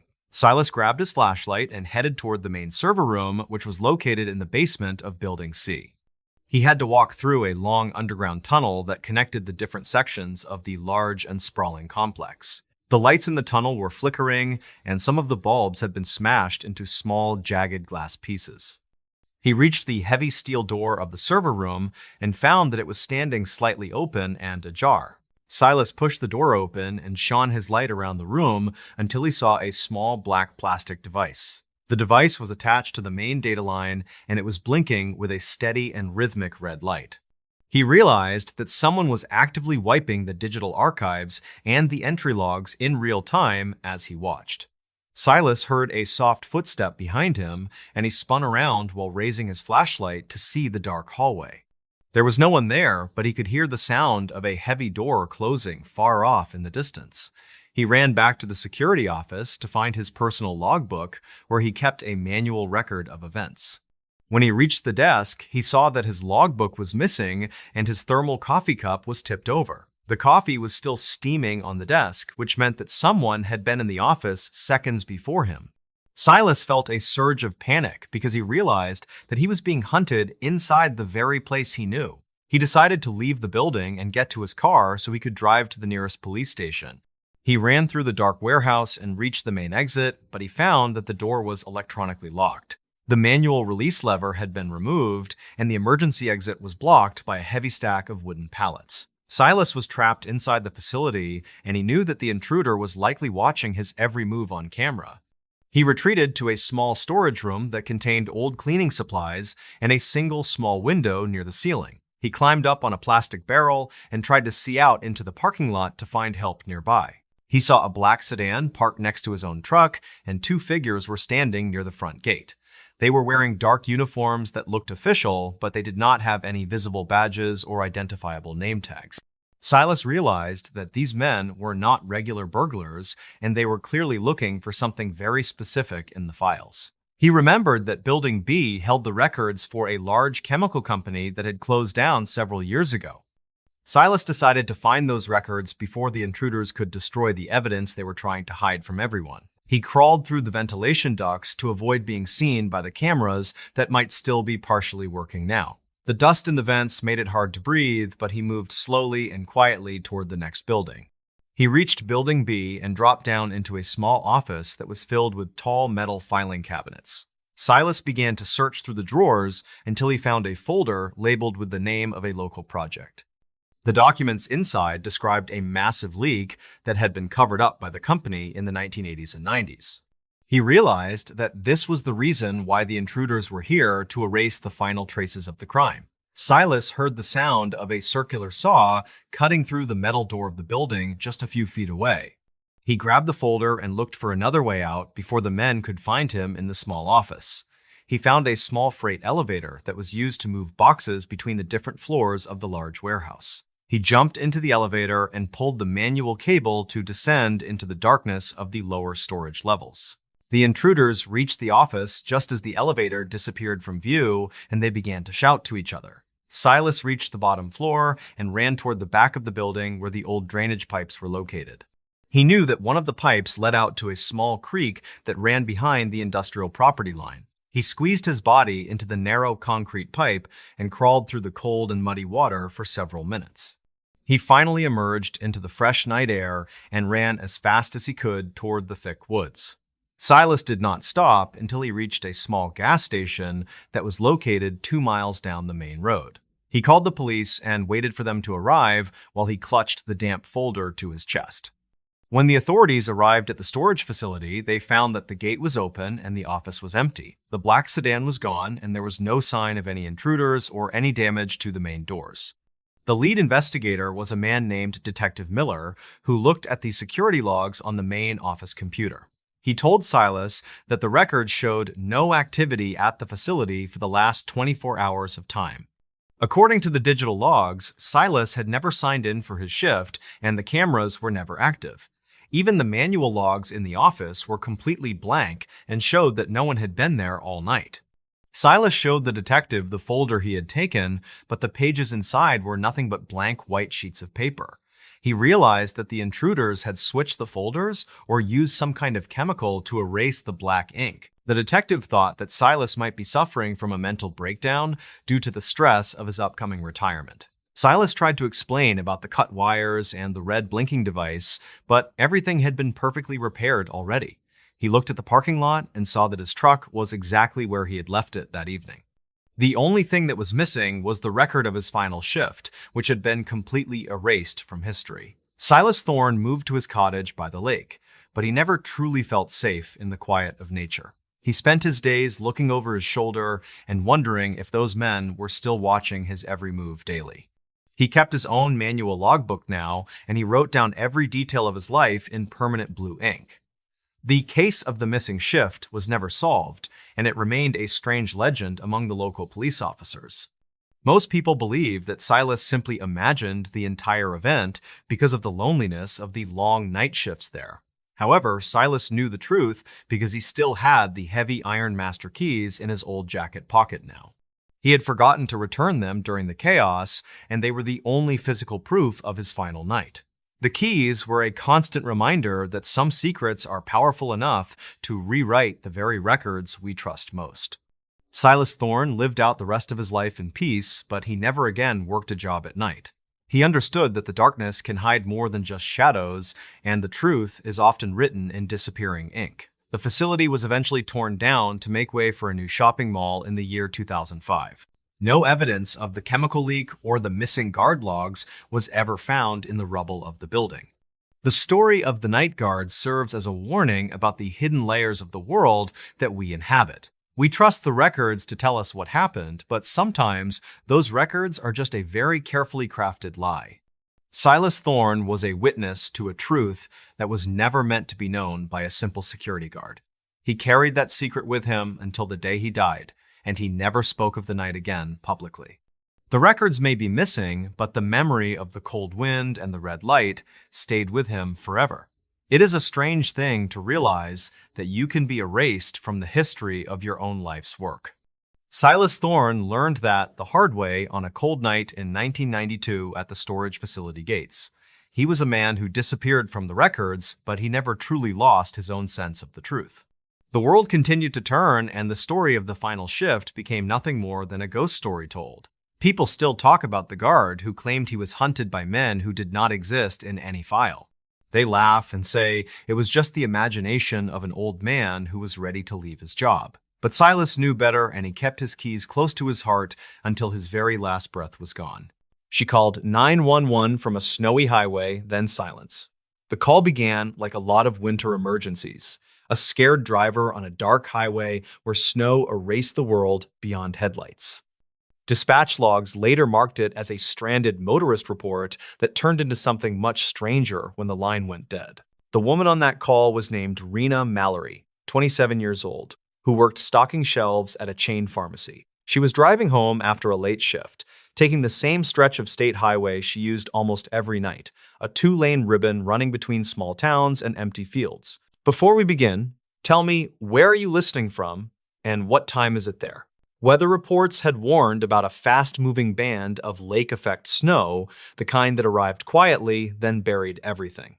Plow crews were staggered across the county, trying to keep the main routes open, but secondary highways always lagged. Rena knew that, yet she also knew missing work meant missing pay she needed badly.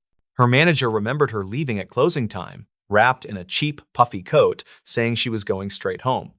Store cameras showed her walking across the lot, breath puffing white, boots squeaking on a thin layer of fresh powder. Her compact sedan had a light dusting of snow already crusting the windows. According to her family, Rena called her brother as she pulled onto the highway, chatting on speaker to stay awake.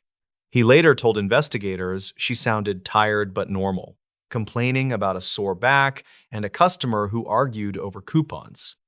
Then the reception crackled. He heard her swear softly about the snow, and the call dropped mid-sentence. The highway that night was a tunnel, lined with banks of plowed snow taller than most cars. Wind pushed loose powder across the blacktop in ghostly sheets, hiding patches of ice underneath. A few trucks still rumbled along, but passenger traffic had thinned. Those who could stay home had already done it. The 911 call came in just after that dropped family call, hitting the county center that served several townships along the route. The dispatcher on duty, a veteran named Carla Reyes, answered with the usual script and heard a woman breathing fast on the other end. The voice identified herself as Rena and gave the highway number in a shaking rush. Carla kept her calm tone, asking Rena to slow down and tell her what was happening. Rena said she had hit something slick, that her car had fishtailed and maybe clipped a guardrail. She thought she was in the median now, or maybe on the shoulder. She could not tell, because the snow was coming sideways and everything outside looked the same. The recording later played in training rooms and small local news packages. You can hear the wind howling through some gap in the car, and underneath that, the thin metallic hiss of tires still turning slowly on packed snow. At one point, Rena says she thinks a truck almost hit her, that its lights came too close, then vanished into white nothing. Carla tried to pin down a location. She asked about landmarks, exits, overhead signs, anything. Rena said she had passed a small green sign maybe 15 minutes earlier, something mentioning a river she did not catch.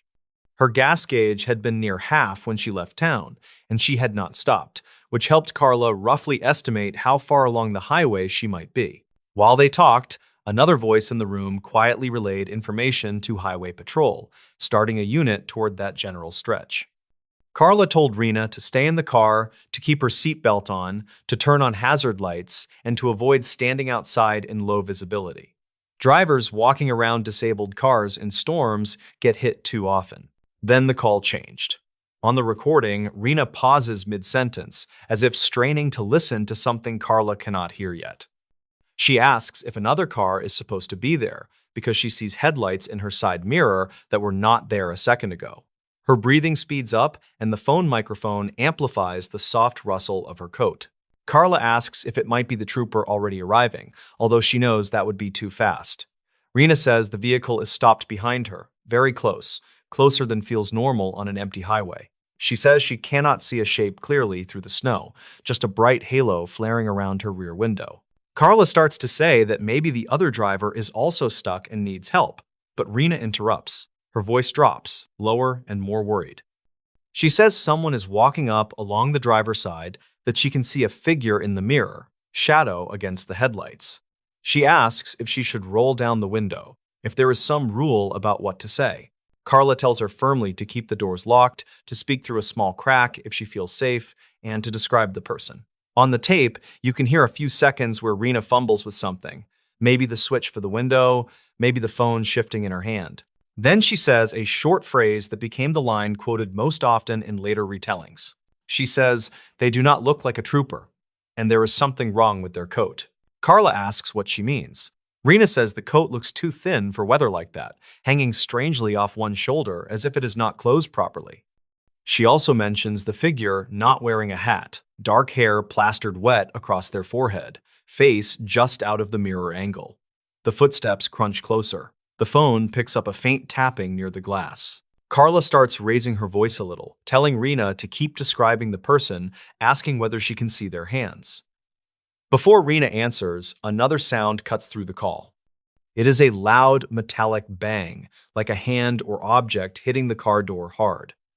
Rena gasps. There is a clatter as if the phone slips, and the audio fills with muffled scrambling. The last thing clearly heard from her is a short, strained sentence, half covered by wind. She says, "Stop. I am on the phone with 911. Then there is another sharp bang and a low murmur that might be another voice, too distorted to parse. After that, the connection drops into empty static and ends. Highway Patrol reached the general stretch within 20 minutes of that call ending, their light bar carving blue and red tunnels in the snow. Using mile markers and Carla's rough mental map, they began sweeping both sides of the highway, checking medians and shoulders for a compact sedan pulled partly off the road. Visibility made it slow work. Headlights could only penetrate a short distance before bouncing back off swirling flakes. They finally found Rena's car near a gentle curve, nose angled toward the median, rear still partly in the slow lane. Hazard lights blinked steadily, amber flashes painting the snow in uneasy rhythm. The driver door was closed. The engine idled weakly, fan cycling on and off, exhaust puffing through a growing mound behind the bumper. No one sat inside. The driver's seatbelt hung loose against the pillar. Rena's phone lay on the passenger seat. Screen dark, tiny spiderweb crack across one corner. The trooper on scene felt a small electric panic when he first shone his light inside and saw no human shape where there should have been one. He called out her name while checking around the car, shining his beam into the median, along the plow bank, and across the opposite lane. Snow near the driver's side showed footprints, multiple overlapping tracks leading from the door toward the rear of the car. Some looked smaller, likely hers, others longer, the tread pattern different. Those prints did what footprints in unsettling stories sometimes do. They trailed away toward the median, turned as if both people had walked a short distance along the barrier, then simply became a churned patch where the wind had filled most details. Beyond that, nothing obvious. No clear line leading off into the fields, no body shape half buried in a drift. Additional units arrived, along with a county search team and a plow used to block off part of the lane. Over the next hours, they expanded the search grid, walking parallel lines with poles, probing under suspect humps, checking every culvert and ditch along that stretch. A thermal camera from a nearby department flew overhead by helicopter when the weather loosened enough, scanning for warm shapes in the cold field. They found nothing. No injured woman hiding behind a barrier, no clear sign of someone having fallen down a bank, no discarded thin coat that might have belonged to the stranger behind the headlights. The only physical objects connected to Rena were her car, her phone, her bag on the back seat, and a crushed packet of breath mints on the floor. In the first days, most people assumed a simple explanation. Perhaps she had panicked after the small collision, gotten disoriented, and wandered away from the road into the field. In winter, that kills quicker than many realize. Bodies sometimes surface in spring thaws, near fence lines or drainage channels, where snow hides them all season. Yet, as weeks passed and snow receded, deputies walked the fields again under gray skies and found nothing. Dogs brought in to retrace scents along the highway gave confusing results. They alerted near the car itself, then followed a short trail across the median toward the opposite shoulder, where the scent seemed to scatter. No strong line led into the open field beyond. Reviewing the audio became a regular ritual for Arlen Keene, the same detective who had worked other winter disappearances. He did not like unsolved things, especially ones where a person's fear was recorded in real time. He listened to the bangs on the door, the scrambled sounds, the muffled second voice. Each time he wondered whether he heard more detail or whether his brain was filling gaps. An audio tech from the state lab ran the tape through filters, isolating frequencies, trying to bring that second voice into focus. The report they produced said a few words might be present, including what sounded like a short command and possibly a name, but the quality was too poor for certainty. Any interpretation risked forcing language onto random noise. Investigators canvassed the few houses near that rural stretch, talking to residents who occasionally heard highway crashes through their bedroom windows. One older man said he had heard sirens that night and gone briefly to his porch, but he had not seen anything except lights moving through the snow curtain. A couple in a small farmhouse reported hearing a loud horn blast just once, then nothing. Carla, the dispatcher, replayed the call in her head outside the tape. She kept focusing on the detail about the coat, the idea that someone was out there in thin clothing on a bitter night. She wondered whether she should have kept Rena talking about details longer, whether asking about age, height, or any distinguishing feature could have given them something more concrete than that haunting phrase. Months later, a trucker dropped a small piece of information that twisted the case slightly. He called the tip line after seeing a news piece about Rena and said that on that same night, he had been driving the highway in question. He remembered passing a small car half off the lane, hazard lights going, and another vehicle pulled up behind it. He could not say the exact mile marker, but he thought it was near the same curve. In his memory, the rear vehicle looked like an older sedan, with one headlight dimmer than the other. Snow blurred the details. He had assumed it was a trooper or Good Samaritan helping, and the conditions were bad enough he did not want to brake hard, so he kept going. When shown photos, he could not confirm any make or model. Still, his description of the staggered headlights matched no marked patrol car in the area. Highway units that night all had functioning light bars and symmetrical headlights. None reported parking behind Rena's car before the initial trooper arrived. Whatever vehicle had been there when the trucker passed left no obvious trace when authorities got to the scene.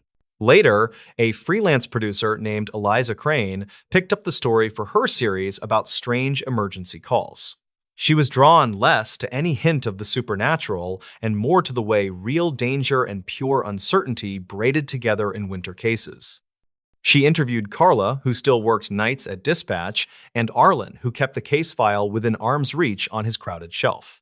Eliza pulled weather radar archives from that night, overlaying the band of heaviest snow with the timeline of the calls. The worst visibility hit right around the window between Rena's call to her brother and the arrival of the first trooper. On her podcast, she described it as a perfect storm of timing where someone could approach a stranded car under cover of swirling white and leave again before law enforcement could safely drive full speed. She also dug into reports of people walking the highway in storms. Patrol logs showed occasional contacts with hitchhikers, drivers whose cars had died, and once a confused older woman wandering after a minor crash. On 2 different nights within that same winter, troopers had responded to reports of a person in a thin coat walking along the shoulder miles from town. But in both instances, the person vanished before units arrived, leaving only faint tracks blown over.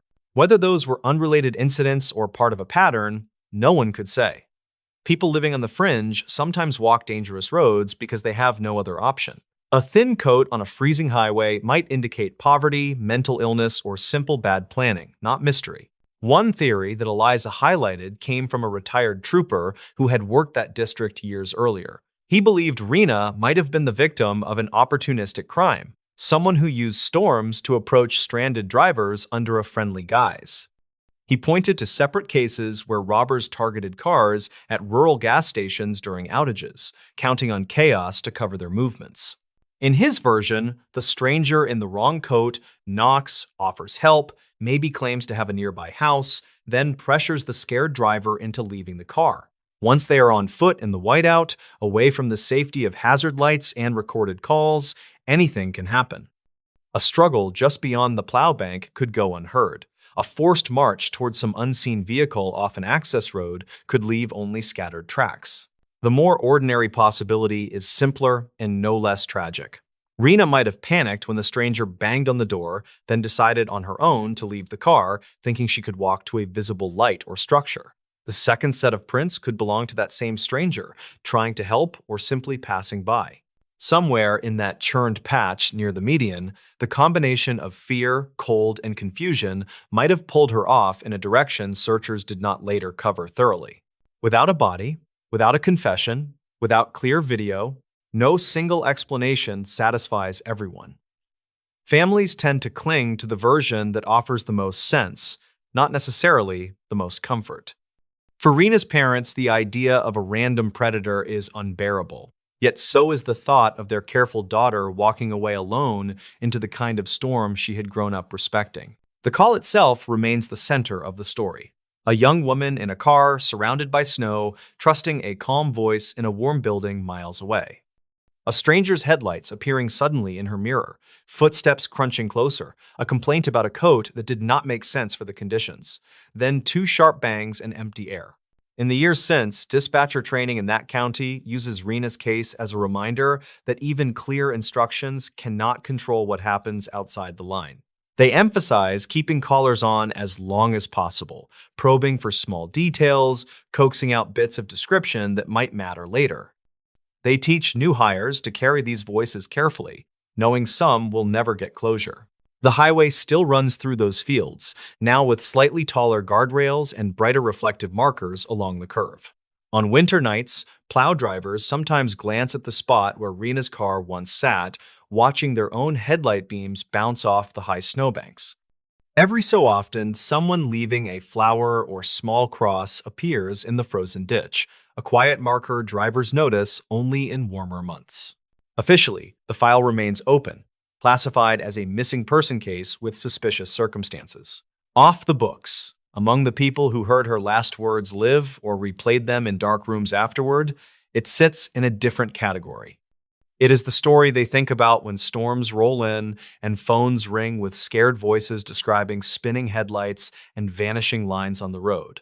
She called 911 from a snowy highway, her words cutting through static and wind for a brief, fragile span. Then there was silence, a running engine, two sets of footprints fading into a churned patch of snow, and questions that still hang over that curve whenever winter returns. In this new story, this photo was taken minutes before everything stopped. The historical records from 1986 describe a quiet coastal village where time seemed to simply stand still one day. This specific case reminds local residents that a single photograph can hold more weight than 1,000 spoken and written words. Barnaby Kroll was a 48-year-old archivist who spent his quiet days organizing dusty documents for the town society. On a warm Saturday in 1986, he attended the annual summer festival to capture images for the future generations. The salty ocean air was thick with the scent of fried dough and the distant sound of a local brass band. Barnaby adjusted his heavy camera strap as he walked through the crowd of laughing families and excited children near the pier. He was tasked with documenting the joy of the community before the long and lonely winter months arrived once again soon. The town was small, and everyone knew each other by name and occupation, which made the archive work very personal today. While Barnaby was walking near the old lighthouse, he found a discarded camera sitting on a weathered and salt-stained bench. The camera was an expensive model that seemed out of place in such a humble and quiet little fishing village community. He picked up the heavy device and noticed that the film counter was currently sitting on the very last available frame. Barnaby decided to take one final photo of the harbor to finish the roll before trying to find the rightful owner. He looked through the glass viewfinder and saw the entire town square filled with people who were suddenly and completely silent. The brass band had stopped playing, and the children were no longer running around the bright and colorful carnival games nearby. Barnaby pressed the shutter button and heard a sharp and metallic sound that echoed across the empty and very still harbor. The air became cold, and the vibrant colors of the festival seemed to fade into a dull and muted shade of gray. Barnaby looked around, but he could not find a single person who was moving or breathing in the entire town square. He walked toward the center of the crowd and reached out to touch the shoulder of a man named Thaddeus Thorne. Thaddeus was the local police chief, and he was frozen in place while holding a half-eaten hot dog in hand. The chief felt cold like a statue made of marble, and his eyes were fixed on a point far out at. Barnaby felt a surge of panic as he realized that the world had stopped moving the moment he took that photograph. He clutched the mysterious camera to his chest and began to run toward his office at the Historical Society building nearby. The building was a 3-story brick structure that had served as the local library and archive center for over 50 years. Barnaby fumbled with his keys and entered the dark room, which was located in the quiet and very dusty basement of the building. He worked quickly to develop the film from the camera because he needed to see what the image actually captured that day. The chemicals smelled strong, and the red light cast long and dancing shadows against the damp and peeling walls of the room.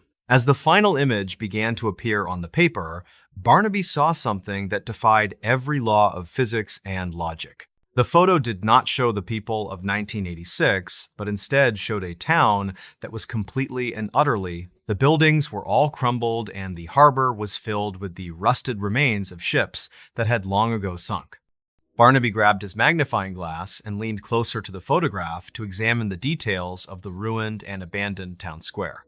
He noticed a figure standing in the doorway of the Historical Society and realized that the person was actually himself. As the version of Barnaby in the photograph looked much older and was wearing a tattered and very dirty brown archive uniform. He was holding a leather-bound book that Barnaby recognized as the master ledger of the entire town of Oak Haven Archives.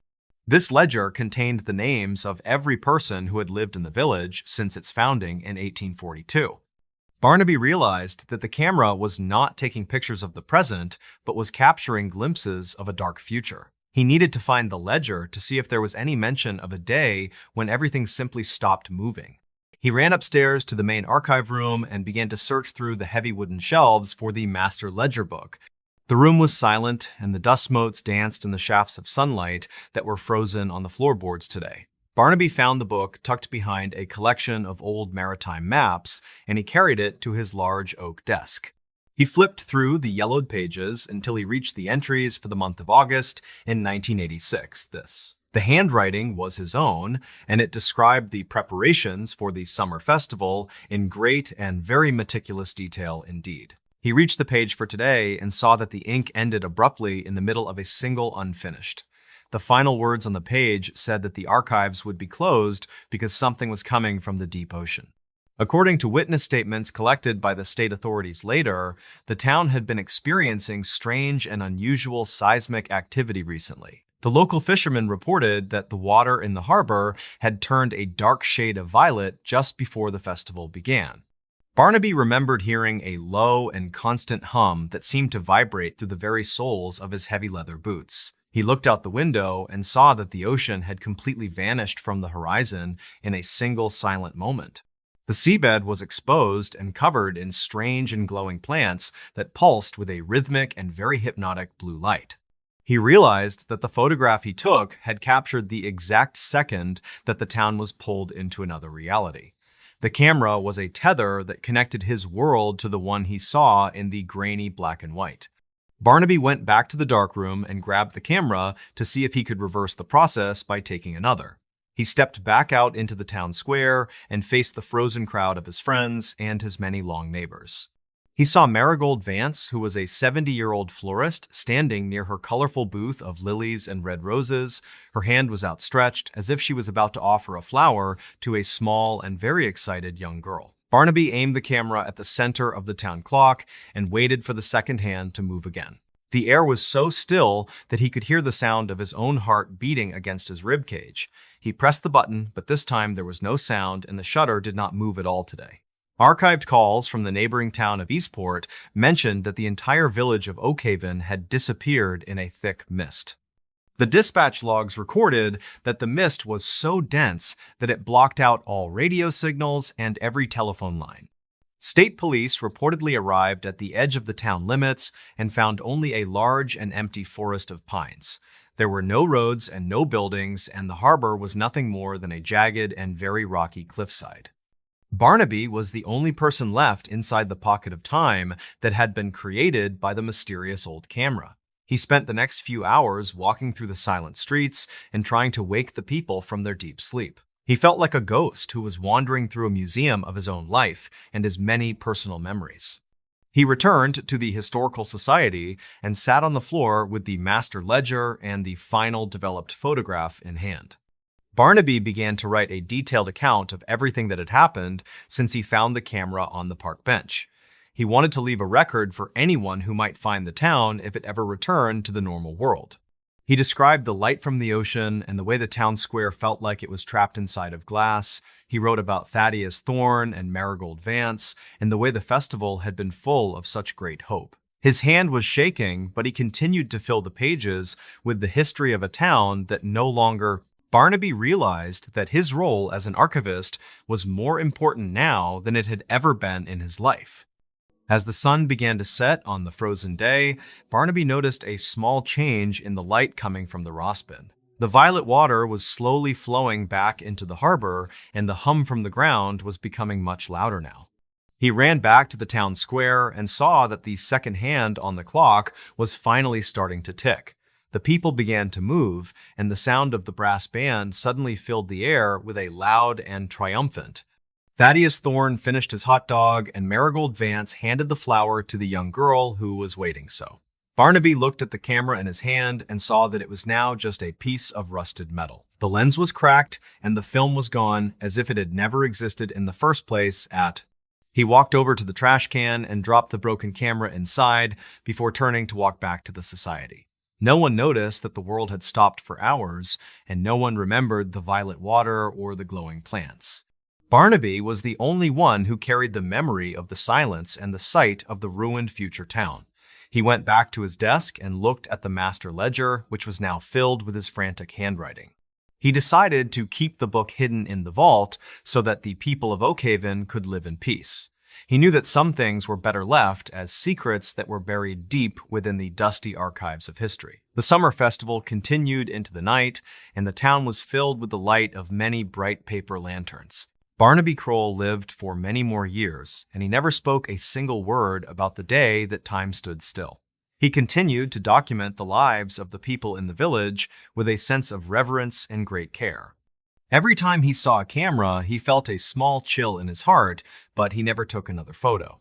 He understood that a photograph captures a moment, but it can also trap a soul if the light is wrong. The archives remained a quiet place where the past was protected from the many changes of the modern and busy world. Barnaby passed away in 2005, and he left the master ledger to a young woman who shared his. He told her to always watch the harbor and to never trust a camera that was found on a bench.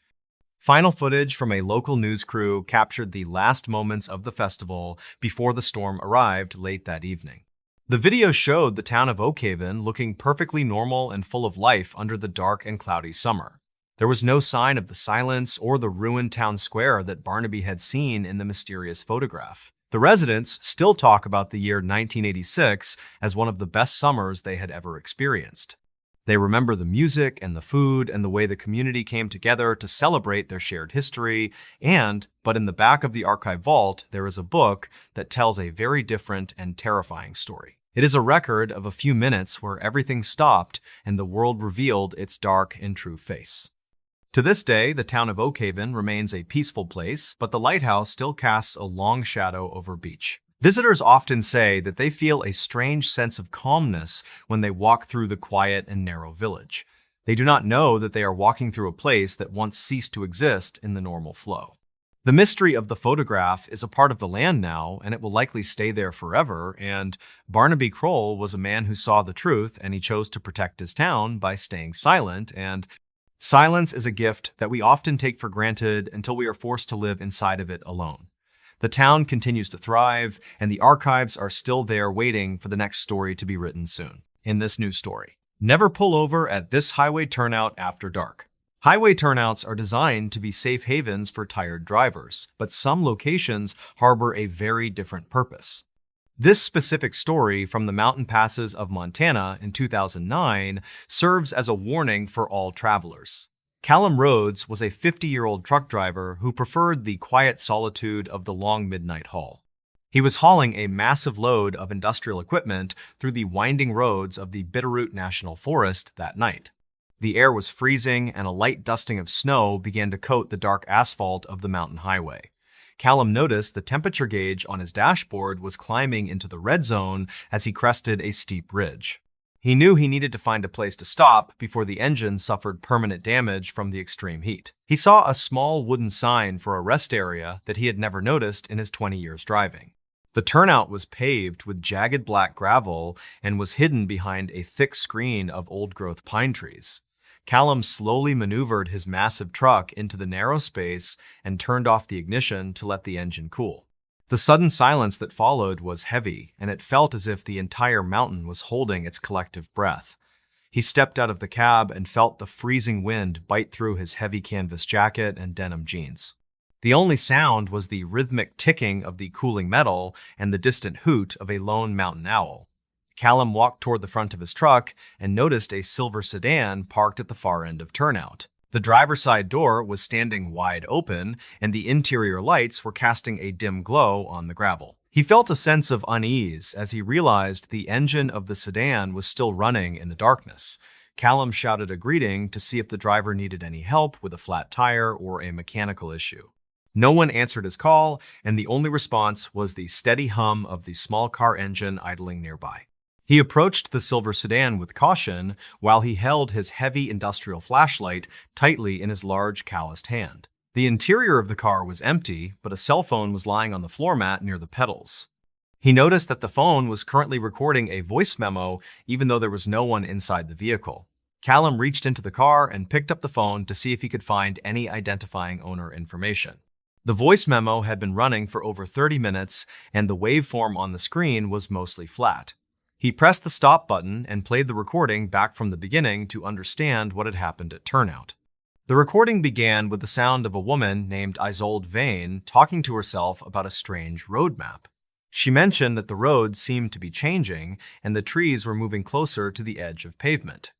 Isolde sounded calm at first, but her voice gradually became more frantic as she described a man in the road. She claimed a tall figure was standing in the middle of the highway and was waving a red signal lantern. The recording ended abruptly with the sound of the car door opening and a sharp intake of cold mountain air. Callum looked around the clearing and realized that his own truck was now the only other vehicle in the area. He used his radio to contact the local authorities and reported the abandoned silver sedan at the Blackwood Mountain turnout. Deputy Beckett arrived at the scene 40 minutes later and began to document the evidence found inside the empty car. The officer noted that Isolde Vane had been reported missing by her family in Idaho 2 days before this night. Records showed that Isolde was a 28-year-old research librarian who was traveling to visit her sick aunt. Deputy Beckett checked the trunk of the car and found a collection of old photographs that depicted various highway turnouts. Every photograph featured the same tall figure standing in the background near the dark line of the forest trees. The investigation revealed that the Blackwood turnout was not an official stop maintained by the State Department of Transportation. Map archives from 1985 showed that the area was once the site of a small and remote logging. The logging camp had been abandoned after a series of unexplained accidents involving the heavy machinery and the local workers. Witness statements from former employees mentioned a tall man who would appear near the equipment just before a major failure. They called him the Signalman and believed he was a restless spirit that haunted the high mountain passes of region. Deputy Beckett looked at the voice memo on the phone and realized the recording date was for the future. The timestamp on the digital file indicated that the recording was made on Wednesday night, which was still 20 hours. Callum felt a wave of nausea as he looked at his own watch and saw the current date was Tuesday. He realized that he was standing in a place where time did not seem to function in a normal way. The deputy told Callum to get back in his truck and leave the area immediately without looking at the woods. Callum did not argue and quickly climbed into his cab to restart the heavy diesel engine for the long drive.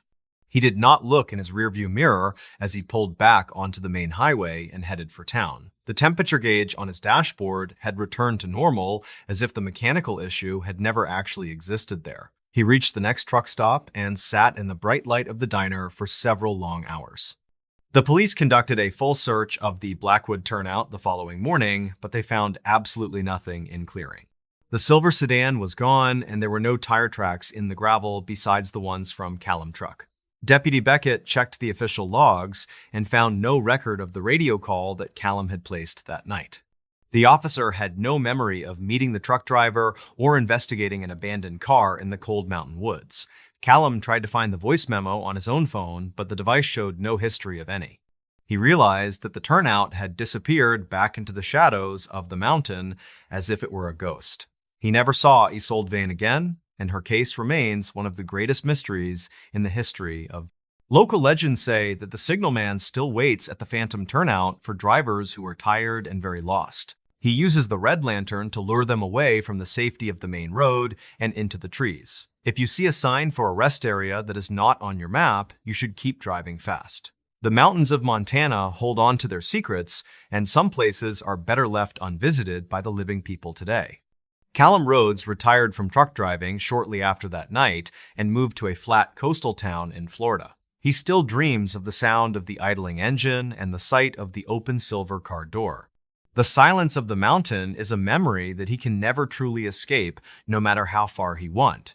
The road is a long and lonely place, and the turnouts are not always what they seem to be. Public records from 2009 show a spike in missing persons cases along that specific stretch of the highway. Most of the victims were people traveling alone at night who were known to be very careful and experienced drivers. No physical evidence was ever found to link the disappearances, but the stories of the signalman continue to persist today. Investigators occasionally find old photographs in the woods that show people standing near a silver sedan in the dark night. The faces in the photos are always blurred, and the background is filled with the thick and dark mountain pines. This case remains a warning to everyone who travels through the remote parts of the western United States after dark. Stay on the road and do not trust the signs that appear out of the darkness of the night. The mystery of the Blackwood turnout is a reminder that the world is much stranger than we often like to. There are places where the past and the future bleed together, and the lines of reality become very thin indeed. Callum Rhodes knows the truth, even if the official records do not reflect the events of that freezing Tuesday night. He keeps a red lantern in his garage, but he never lights it because it reminds him of the mountain. The shadows in his new home are not the same as the ones he saw in the woods of Montana. But he still listens to the silence and wonders if the signalman is still waiting for the next tired driver. The highway continues to wind through the mountains, and the trees continue to watch the cars pass by in dark. One final detail from the investigation showed that the wooden sign for the turnout was made of very fresh pine. It had been carved with a modern router and was painted with a reflective material used in current road signs. This suggested that someone or something was actively maintaining the trap for the unsuspecting people who drove on the road.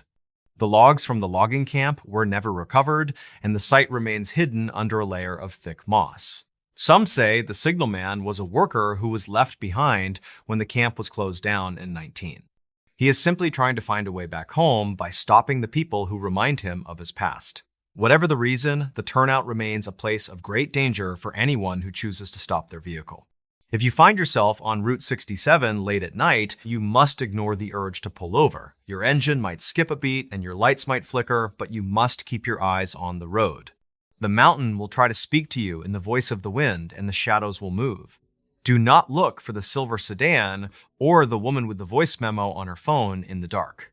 The recording is still playing somewhere in the static of the airwaves, and the man is still waving his lantern. The road ahead is long, but it is the only way to stay safe from the things in woods. This specific incident is a testament to the fact that not every path leads to a safe and quiet destination. In this news story, the winter of 2010 was one of the most brutal seasons in the history of the state of Colorado. The snow fell for weeks without stopping and turned the mountain passes into a dangerous and frozen wasteland of white. Thomas was a veteran snowplow driver who had worked for the Department of Transportation for nearly 25 years. He was assigned to keep the notorious Red Mountain Pass open for emergency vehicles and essential travel during the storm.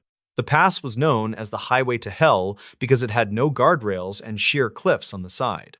Thomas sat high in the cab of his massive orange plow truck with the heater blasting against the cold glass. He was working the graveyard shift, which meant he was the only living soul on the road for miles around. The radio was mostly silent, except for the occasional crackle of static or a weather update from the dispatcher. The snow was falling so hard that it created a hypnotic tunnel effect in the bright beams of his headlights. Thomas had to concentrate on the marker poles to ensure he did not drive the heavy truck off the cliff. He reached a section of the road where the wind often created massive drifts that could bury a car completely. He lowered the heavy steel blade and pushed the throttle forward to blast through the wall of white powder ahead. The truck shuddered as it hit the drift, and the snow flew in a high arc off the side of the road. Thomas checked his side mirror to make sure the wing plow was clearing the shoulder of the highway effectively. He saw a flash of something metallic and red tumble over the edge of the blade and into the ditch. He assumed it was an old piece of trash or a sign that had been knocked down by the high winds. But a feeling of unease settled in his stomach, and he decided to stop the truck to investigate the object. He pulled the air brake and grabbed his heavy flashlight before climbing down from the warm cab into the storm. The wind hit him like a physical blow, and the cold air froze the moisture in his nose instantly upon contact. He walked back along the side of the road and shined his light into the deep ditch filled with snow. He saw the red object sticking out of the snowbank and realized it was the taillight of a small sedan. The car had been completely buried by the drift, and his plow had uncovered it by pure chance that night. Thomas scrambled down the embankment, slipping on the ice and falling to his knees in the deep and freezing snow. He brushed the snow away from the rear window and tried to see if there was anyone inside the vehicle. The car was dark and silent, and the glass was cold to the touch, which meant the engine was dead. He moved to the driver's side door and pulled on the handle, but it was locked tight from the inside. He shined his light through the window and saw that the front seats were empty and the airbags had not deployed. This was strange because a car buried this deep usually meant the driver was trapped or had crashed into the drift. He looked in the back seat and saw a child's car seat that was empty but had a blanket inside. He scanned the area around the car for footprints, but the fresh snow had covered any tracks that might exist. Thomas climbed back up to the road and grabbed a shovel from the side of his truck to dig further. He needed to be sure that no one was buried in the snow around the car or under the chassis. He dug for 10 minutes until his breath came in short gasps and his arms burned from the heavy exertion. He found nothing but ice and snow, and he began to wonder if the driver had walked away hours ago. He decided to call the dispatch center to report the abandoned vehicle and request a state trooper to check the registration. He reached for his radio microphone, but stopped when he saw something in the woods on the other side. A faint light was flickering in the dense tree line about 200 yards away from the edge of the road. It was not the steady beam of a flashlight, but the soft and orange glow of a fire or lantern. Thomas knew that there were no cabins or houses in this part of the national forest for many miles. He watched the light for a moment and saw a shadow move across it, which confirmed that someone was out there. He reasoned that the driver of the car and the child might have sought shelter in the woods to survive. He grabbed his emergency medical kit and a flare gun before stepping off the road and into the trees. The snow in the forest was waist deep, and walking was an exhausting struggle that required all of his strength. Thomas followed the direction of the light and tried to keep his flashlight pointed at the ground to stay hidden. He did not know who was out there, and he felt a primal instinct to remain unseen as he approached. He walked for 20 minutes until he smelled the distinct scent of wood smoke mixing with the crisp winter air. He crested a small ridge and looked down into a natural hollow that was protected from the wind by rocks. He saw a makeshift shelter built from tarps and branches that was tucked against the base of a stone cliff. The orange glow was coming from a small fire that was burning inside the entrance of the primitive shelter structure. Thomas crouched behind a tree and watched the camp for signs of the stranded motorists he hoped to find there. He saw a figure emerge from the shelter and throw a log onto the fire, causing sparks to fly upward. The figure was a large man wearing a heavy fur coat and holding a rifle in his right hand casually. This was not a stranded motorist, but someone who was living in the wilderness and was prepared for the harsh elements. Thomas looked closer and saw a pile of items stacked neatly against the rock wall next to the shelter entrance. There were suitcases and backpacks, and even a few car bumpers that had been scavenged from the road above. Thomas realized with a jolt of terror that this man was collecting items from accidents that happened on the pass. He wondered if the man was helping the victims or if he was doing something much more sinister to them. He saw movement inside the shelter and heard a voice that sounded like a child crying softly in the dark. Thomas knew he could not leave the child there, but he was unarmed except for the flare gun he carried. He decided to create a distraction that would draw the man away from the shelter so he could investigate. He moved back down the ridge and fired a flare into the sky in the opposite direction of the road. The bright red ball of fire illuminated the forest and sizzled loudly as it drifted down into the trees. The man at the camp shouted in surprise and ran toward the light with his rifle raised to his shoulder. Thomas waited until the man was out of sight and then sprinted down the slope toward the unguarded shelter. He reached the entrance and ducked inside, finding himself in a warm space that smelled of unwashed bodies and cooking meat. He saw a woman and a young girl huddled in the corner, tied together with a length of yellow nylon rope. The woman looked up at him with wide eyes and put a finger to her lips to signal him for silence. She whispered that the man had caused their crash by throwing a large log onto the icy highway earlier. He had dragged them from the car and brought them here while promising to help them call for a tow truck. Thomas used a knife from his medical kit to cut the ropes binding their wrists and ankles, effectively freeing them. He told them to run back to his truck on the road and lock the doors until he could join them. The woman grabbed her daughter and ran out of the shelter into the snow, leaving Thomas alone for a moment. He turned to leave, but his eyes landed on a ledger that was sitting open on a crate near the fire. He picked it up and saw that it contained a list of dates and descriptions of vehicles and license plates. The dates went back nearly 10 years and included some of the most famous missing person cases in the state. The terrifying discovery was that the man was not just a scavenger, but a serial predator who hunted on the highway. He used the storms and the dangerous road conditions to mask his crimes as tragic accidents for a decade. Thomas shoved the book into his jacket and ran out of the shelter just as he heard a shout behind him. The man had realized the flare was a diversion and was running back to the camp with a terrifying speed. Thomas ran through the deep snow, following the tracks that the woman and the child had left moments before him. He could hear the heavy boots of the killer crunching in the snow behind him and getting closer every second. A gunshot rang out and a bullet struck a tree trunk just inches from Thomas's head, showering him with bark.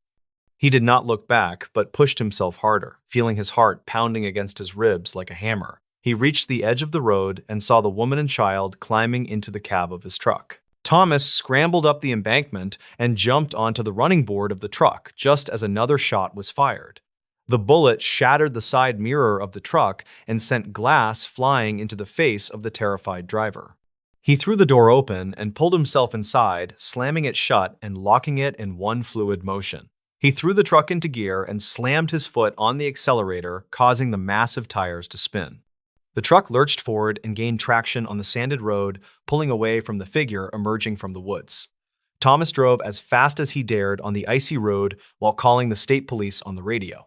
He reported the location of the camp and the fact that they had been shot at by a man. The police met them at the bottom of the pass with an ambulance and a tactical team ready to move. The woman and her daughter were treated for hypothermia and shock, but were otherwise physically unharmed by the ordeal. Thomas handed the ledger to the lead detective, who looked at the names with a grim expression on his face. The police launched a massive manhunt in the mountains using helicopters and dogs to track the man in the fur coat. They found the camp empty, but the evidence inside confirmed everything that Thomas and the woman had told them. The man had vanished into the vast wilderness of the Rockies and managed to evade capture for 3 long weeks. He was eventually found hiding in an abandoned mine shaft nearly 50 miles away from the site of the shelter. He was dehydrated and frostbitten and surrendered to the authorities without a fight, ending his reign of terror on the pass. The investigation revealed that he was a former mechanic who had lost his family in a crash on that same road. He had snapped mentally and decided to take his revenge on the travelers who used the highway every winter. The ledger helped the police solve 12 cold cases and bring closure to families who had never known the truth. The twist that haunted Thomas for years was found on the very last page of the ledger he had recovered. The last entry in the book was not a car description, but a description of Thomas's own plow truck. The man had been watching Thomas for weeks and planning to sabotage the plow to cause a crash that night. If Thomas had not seen the red taillight and stopped, he would have likely been the next victim on the list. The discovery of the car was not just a lucky break, but the moment that saved his own life. Thomas continued to drive the plow for another year, but the isolation of the job began to wear on him. He eventually retired and took a job driving a school bus in the city where there were always people around. He never drove over Red Mountain Pass again, even in the summer when the road was clear and safe. The story of the snowplow driver and the hidden camp became a legend in the small mountain towns nearby. People looked at the woods differently, knowing that a monster had been living there, watching them drive by for years. The darkness of the forest seemed a little deeper, and the snow seemed a little colder after the truth came out. It was a reminder that safety is an illusion, and that evil can hide in the most beautiful places on Earth. The woman and her daughter stayed in touch with Thomas and sent him a card every Christmas to thank him. They knew that without his curiosity and his bravery, they would be just another entry in the dusty ledger. The little girl grew up and became a police officer, determined to protect others from the monsters in the dark. Thomas kept the flare gun on his mantle as a reminder of the night he fought back against the cold. The winter storms still blow through the pass and bury the road in deep drifts of white snow. But the road is safer now because the man who watched from the trees is gone forever. The button of the story is the thought of how many things we miss when we are focused on the road. We drive through the world in our bubbles of light and heat, unaware of what lies just outside. The taillight in the snow was a tiny detail that could have been easily ignored by a tired driver. It teaches us to pay attention to the anomalies and to trust our gut when something feels wrong. The world is full of secrets that are hidden in plain sight, waiting for someone to stop and look. And sometimes, the most terrifying discoveries are the ones that are waiting for us in the silence of the snow. The shelter was torn down by the Forest Service, but the blackened spot on the rock wall remains visible today. Hikers who pass by the area often report feeling a sudden chill even on warm days in July. They say the birds do not sing in that part of the valley, and the wind sounds like a whisper. It is a place where the memory of fear has stained the land and refuses to be washed away. The legacy of the snowplow driver is not just the lives he saved, but the light he shined on the dark. And in the end, that is all we can hope to do when we are faced with the unknown. People who entered these parks were never seen again. Rangers noticed the problem when a name stayed on the board longer than it should have. Search grids had been completed, dogs had worked every trailhead, and weather conditions had cooperated. Yet the name remained written under the word missing, untouched by time or answers. Most disappearances begin with normal movement. A vehicle is logged at a trailhead. A hiker checks in at a station. A family is seen entering a marked path. For a while, everything follows expectation. Then, at some point, the movement stops. In the majority of cases, there is a reason. Injury, exposure, medical trouble, or poor navigation eventually explains what happened. Even when the outcome is tragic, the process makes sense. Evidence appears where it should. Timelines can be rebuilt. The cases that unsettled rangers were different. In these parks, people entered normally. They followed rules, stayed on marked trails, and carried supplies.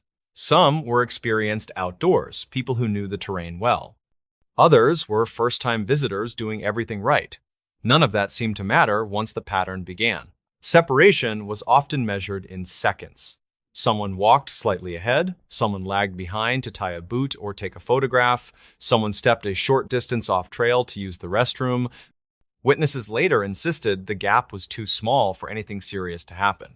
When rangers arrived, they expected to reconstruct a clear timeline. Instead, they found gaps. Footprints sometimes led into open terrain and stopped without explanation. Personal items appeared where they should not have been. A backpack rested beside a trail as if placed intentionally.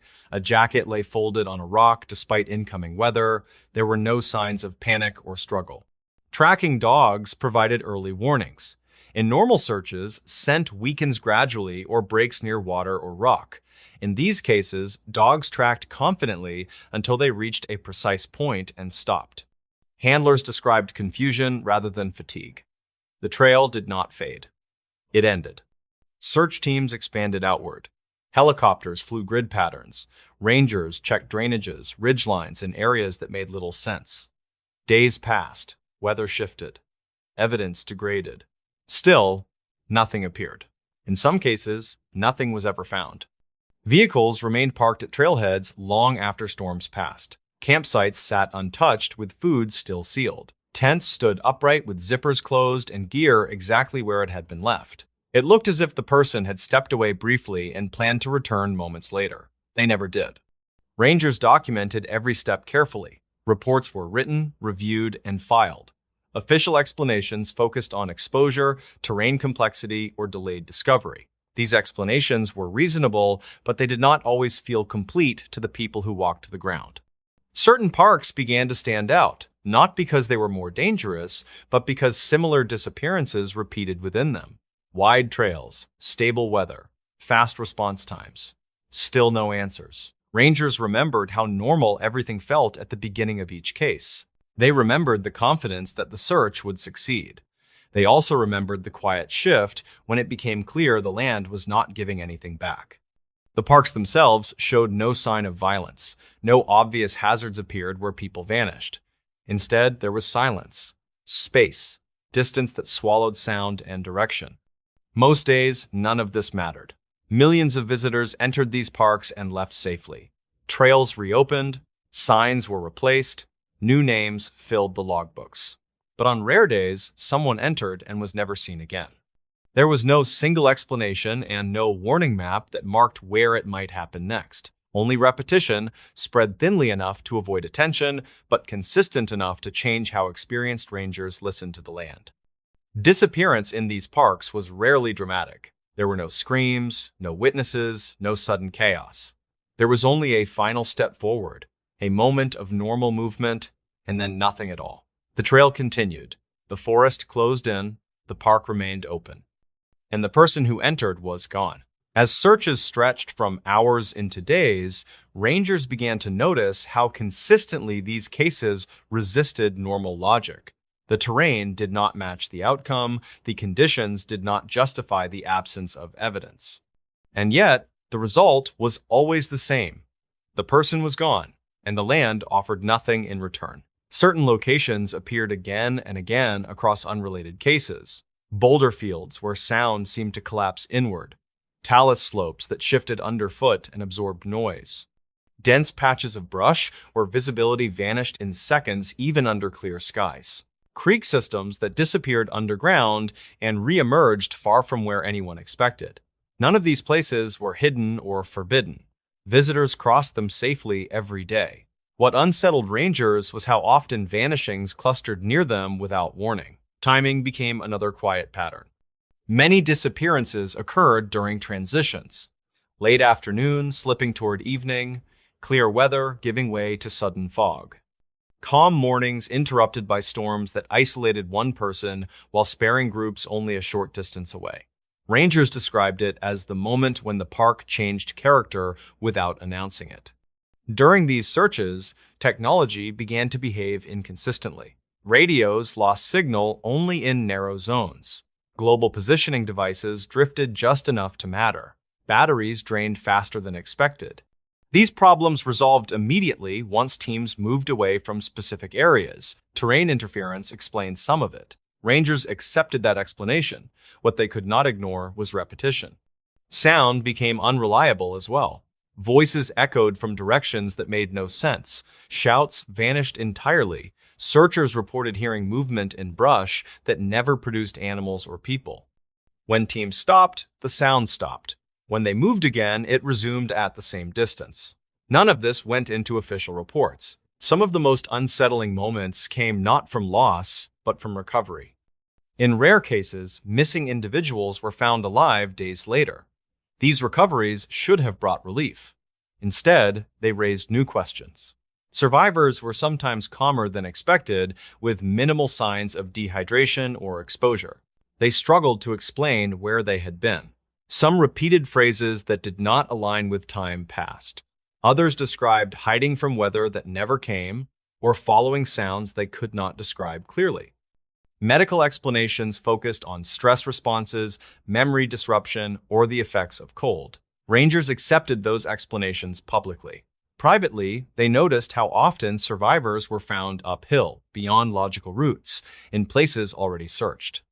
In other cases, remains were discovered long after searches ended. Sometimes they appeared in areas that had already been cleared multiple times. Reports listed delayed discovery. Rangers remembered standing in those exact places earlier, convinced nothing was there. These moments changed how rangers moved through the parks. They doubled back more often. They revisited locations that did not make sense. They listened closely when the environment felt unusually quiet or still. They trusted instincts sooner, even when those instincts could not be explained. Rangers did not talk about these changes openly. Their job required calm authority, public fear, complicated rescues, and placed more people at risk. Silence became part of professionalism. Files continued to close, names were removed from boards, trails reopened, visitors returned. But the pattern remained. Across years and across parks, the same types of cases surfaced again and again. People entered familiar places and vanished without witnesses, without struggle, and without a clear path forward. By the time a ranger had seen enough of these cases, certainty felt fragile. Experience no longer brought confidence so much as caution. Because once you have watched the land refuse to explain itself enough times, you begin to understand that not every disappearance is loud. Some are quiet, efficient, and final. And the park does not always tell you why. By the time rangers reach the later years of their service, they stop expecting clean endings. They still work every case with urgency and discipline, but certainty becomes something they handle carefully rather than trust fully. What stays with them are not the dramatic rescues or the tragic recoveries. It is the unresolved spaces between events. The moments where effort, experience, and technology fail to produce answers. Rangers begin to understand that confidence can be dangerous.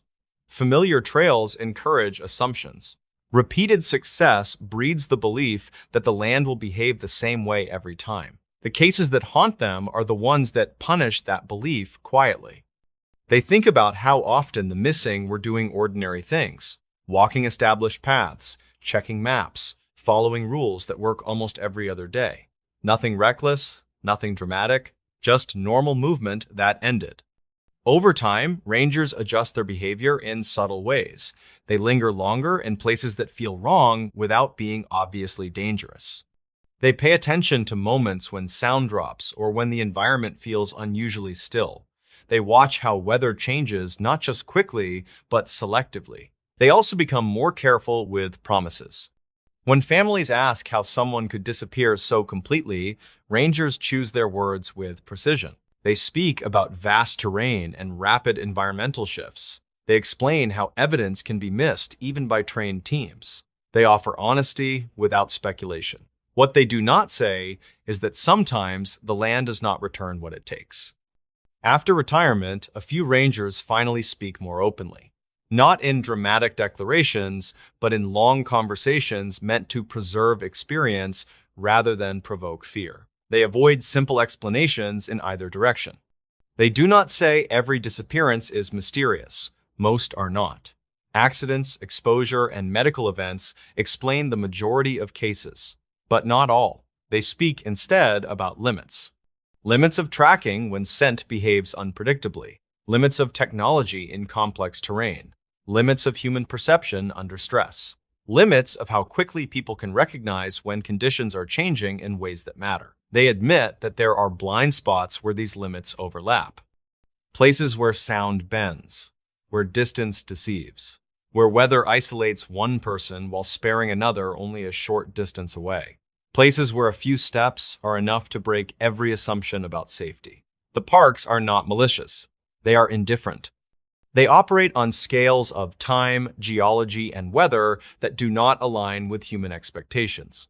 Most days, this difference is harmless. On rare days, it becomes decisive. Rangers continue their work anyway. They train harder, they refine protocols, they push for better communication systems and faster response times. They do everything within their control to reduce risk. Still, when a disappearance follows the familiar pattern, the same quiet realization returns. Some cases cannot be explained fully with what is known now. Admitting that does not mean surrender. It means respect. Respect for uncertainty. Respect for environments that do not bend to human logic.